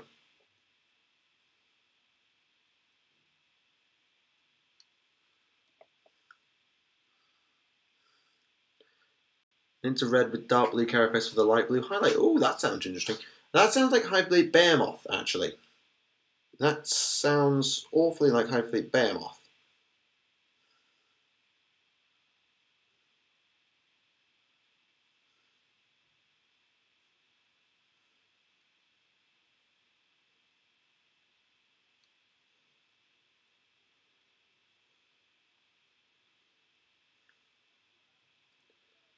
Yeah, the Behemoth. I'm not the other one who got it then.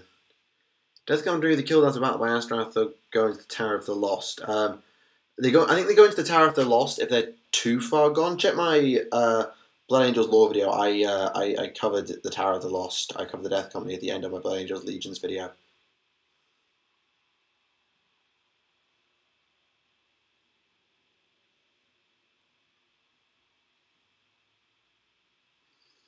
Boom. What?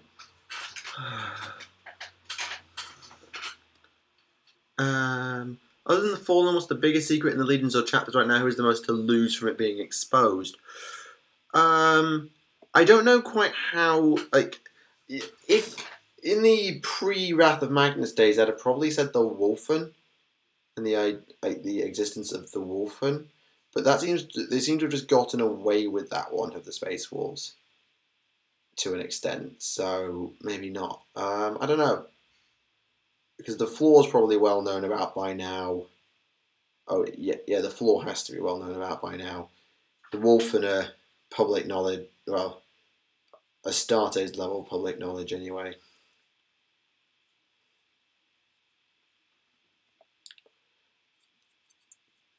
Can't you sky so much? Some space recruiting worlds change hands over a mortal's lifetime. Imagine being immortal and seeing Ultramarines like Marines come down, and the next was a more gruesome chapter. I don't have recruiting worlds changed hands? I don't remember that ever. I don't remember ever seeing that. Like, generally, once a chapter's found a world, they keep it because recruits are thin on the ground. Like, a good, solid set of recruits is probably quite thin on the ground. So I don't think they'd be handing them off unless they were creating a successor.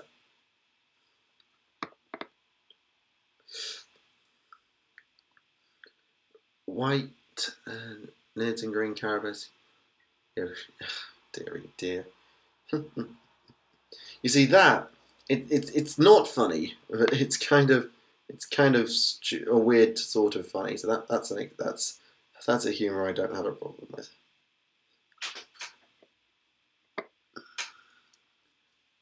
Banab War. Covered it very briefly when covering the Red Corsairs. Have no intention of doing a separate video on it because that would require a lot of reading that I don't have time or resources to do, I'm afraid. This is the self-preservation.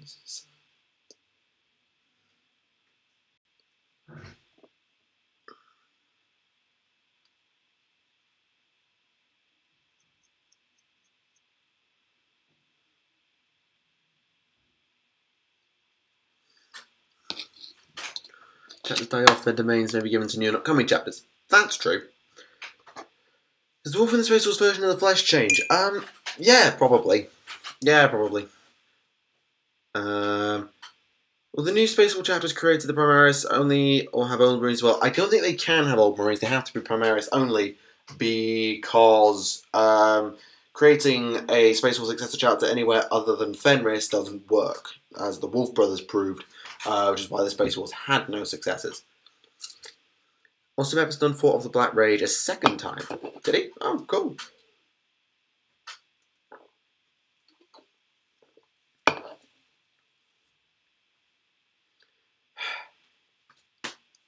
Right.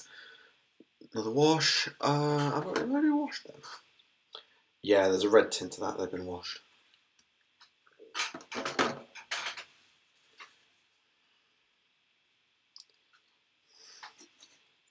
God, I like that pose. I like that pose. Okay, I'm going to do one more wash and then we're going to do the outro. So, last 5 to 10 minutes, I suppose, and then we'll be calling this stream over. So, yeah. Last chance to say whatever in the chat.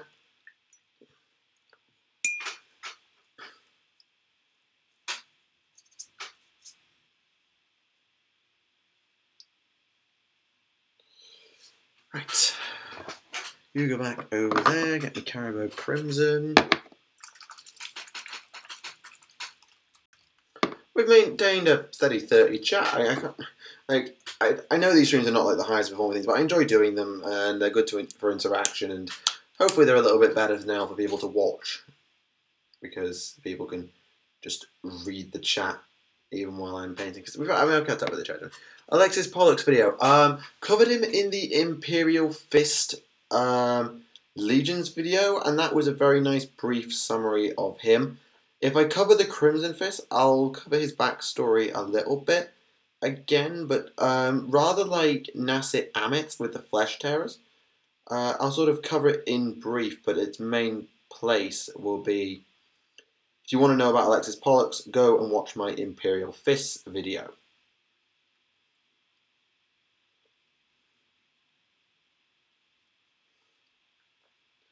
Least /favourite fruit. I'm quite partial to an orange or an apple or a banana, to be fair. Although probably grapes would be my favourite. Yeah, red grapes probably my favourite. Least favourite kiwi fruit, probably. I'm not sure. I'm not like generally if I don't like something, I don't eat it.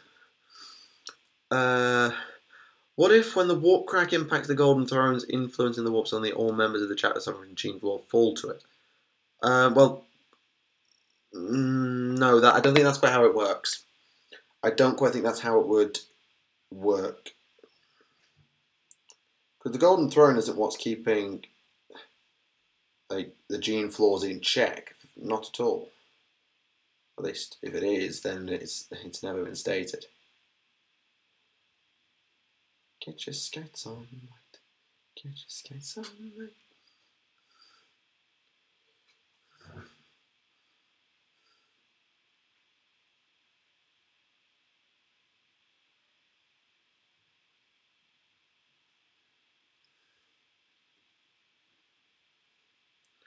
Pivotal moments in the post-Golden Throne Imperium.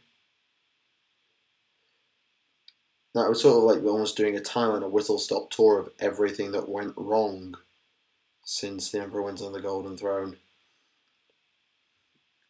Like, I've covered most of those events. Like, I've covered the beheading, I've covered the Age of Apostasy, and I'll be covering the Age of Apostasy a little more. I've done the coming of the Tyranids, I've done the rise of the Tau Empire, I've done the return of the Necrons, I've done... what else counts? I've done very, very, very, very touched on the return of Gilliman. Yeah. The wire bit. Because it introduced a new race, because it forced the Imperium to change in such a way.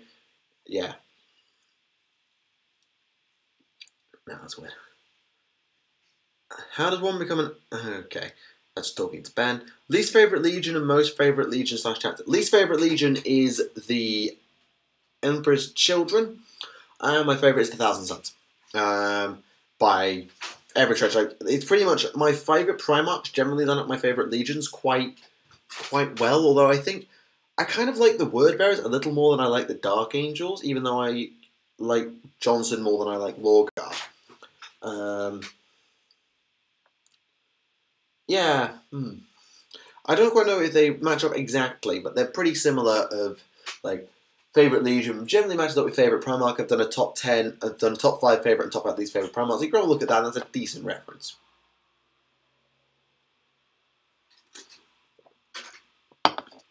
What are the bullet points you follow for your content videos?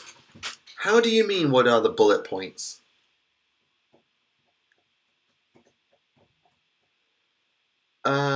Yeah, what do you mean by the bullet points? Because I don't really have a bullet point guide of how to make a Tactica Imperialis video. I just sort of run with it. So like the Legion series, I had a very structured plan.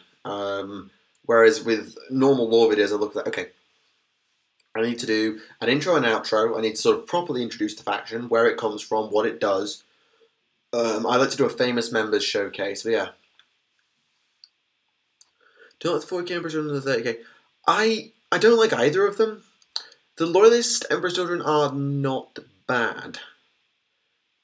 Tarvitz is quite cool, but he's not that cool. Rylanor's a badass, but he's one dude. I really hate Lucius. I don't like Fulgrim particularly. Yeah, I don't find enough redeeming factors in the Emperor's Children. Thoughts on the Iron Hands? Manus is actually quite a good Primarch. I quite like Manus in his story, which is ironic considering it's like the anti-Fulgrim one. But yeah, that's the thing. I don't mind the Iron Hands. Could be holding back a chaos tank the genes in the Legions most likely to fall the big unlikely. Sorry, that just seems extremely unlikely to me. Anyway, it is 2 minutes past 10. We've had a little over 2 hours of the stream, which is absolutely lovely, and we are probably going to wrap it up there. So I've done my wash on the model, so I'm at the same point I was last stream, so I had the black base coat done already, and then I've got to the end of the washes by the end of the stream, so that's pretty good. So, thank you all, ladies and gentlemen, for coming out to the stream, and there's a stupid hashtag in the chat right now. Get that hashtag out of my chat. Yes, I'm bringing that old chestnut back from the grave. Get that hashtag out of my chat. So that's the thing, and I can't ignore it. It's on the bloody screen. It's on that side, as you look at it. So, if you haven't already, make sure to go to the links in the description. You'll find the artist for the thumbnail art. Show them some support. I admit I haven't asked them for permission for it particularly, but generally I've credited them, and if you want to go and show them some love and maybe say that you found it here, then you can do. And make sure to follow Ben on Twitter. He's put it in the chat there. The Twitter is @Kenquisition. So you can go and follow him on Twitter there, which would be interesting. I don't know how much stuff will go on there, but I'm sure you'll get updates from time to time. Anyway, thank you very much for watching, ladies and gentlemen. My name is Michael for Tactica Imperialis, and until the next time, I will see you all again. Thank you for joining me on the stream. Have a good night. Au revoir.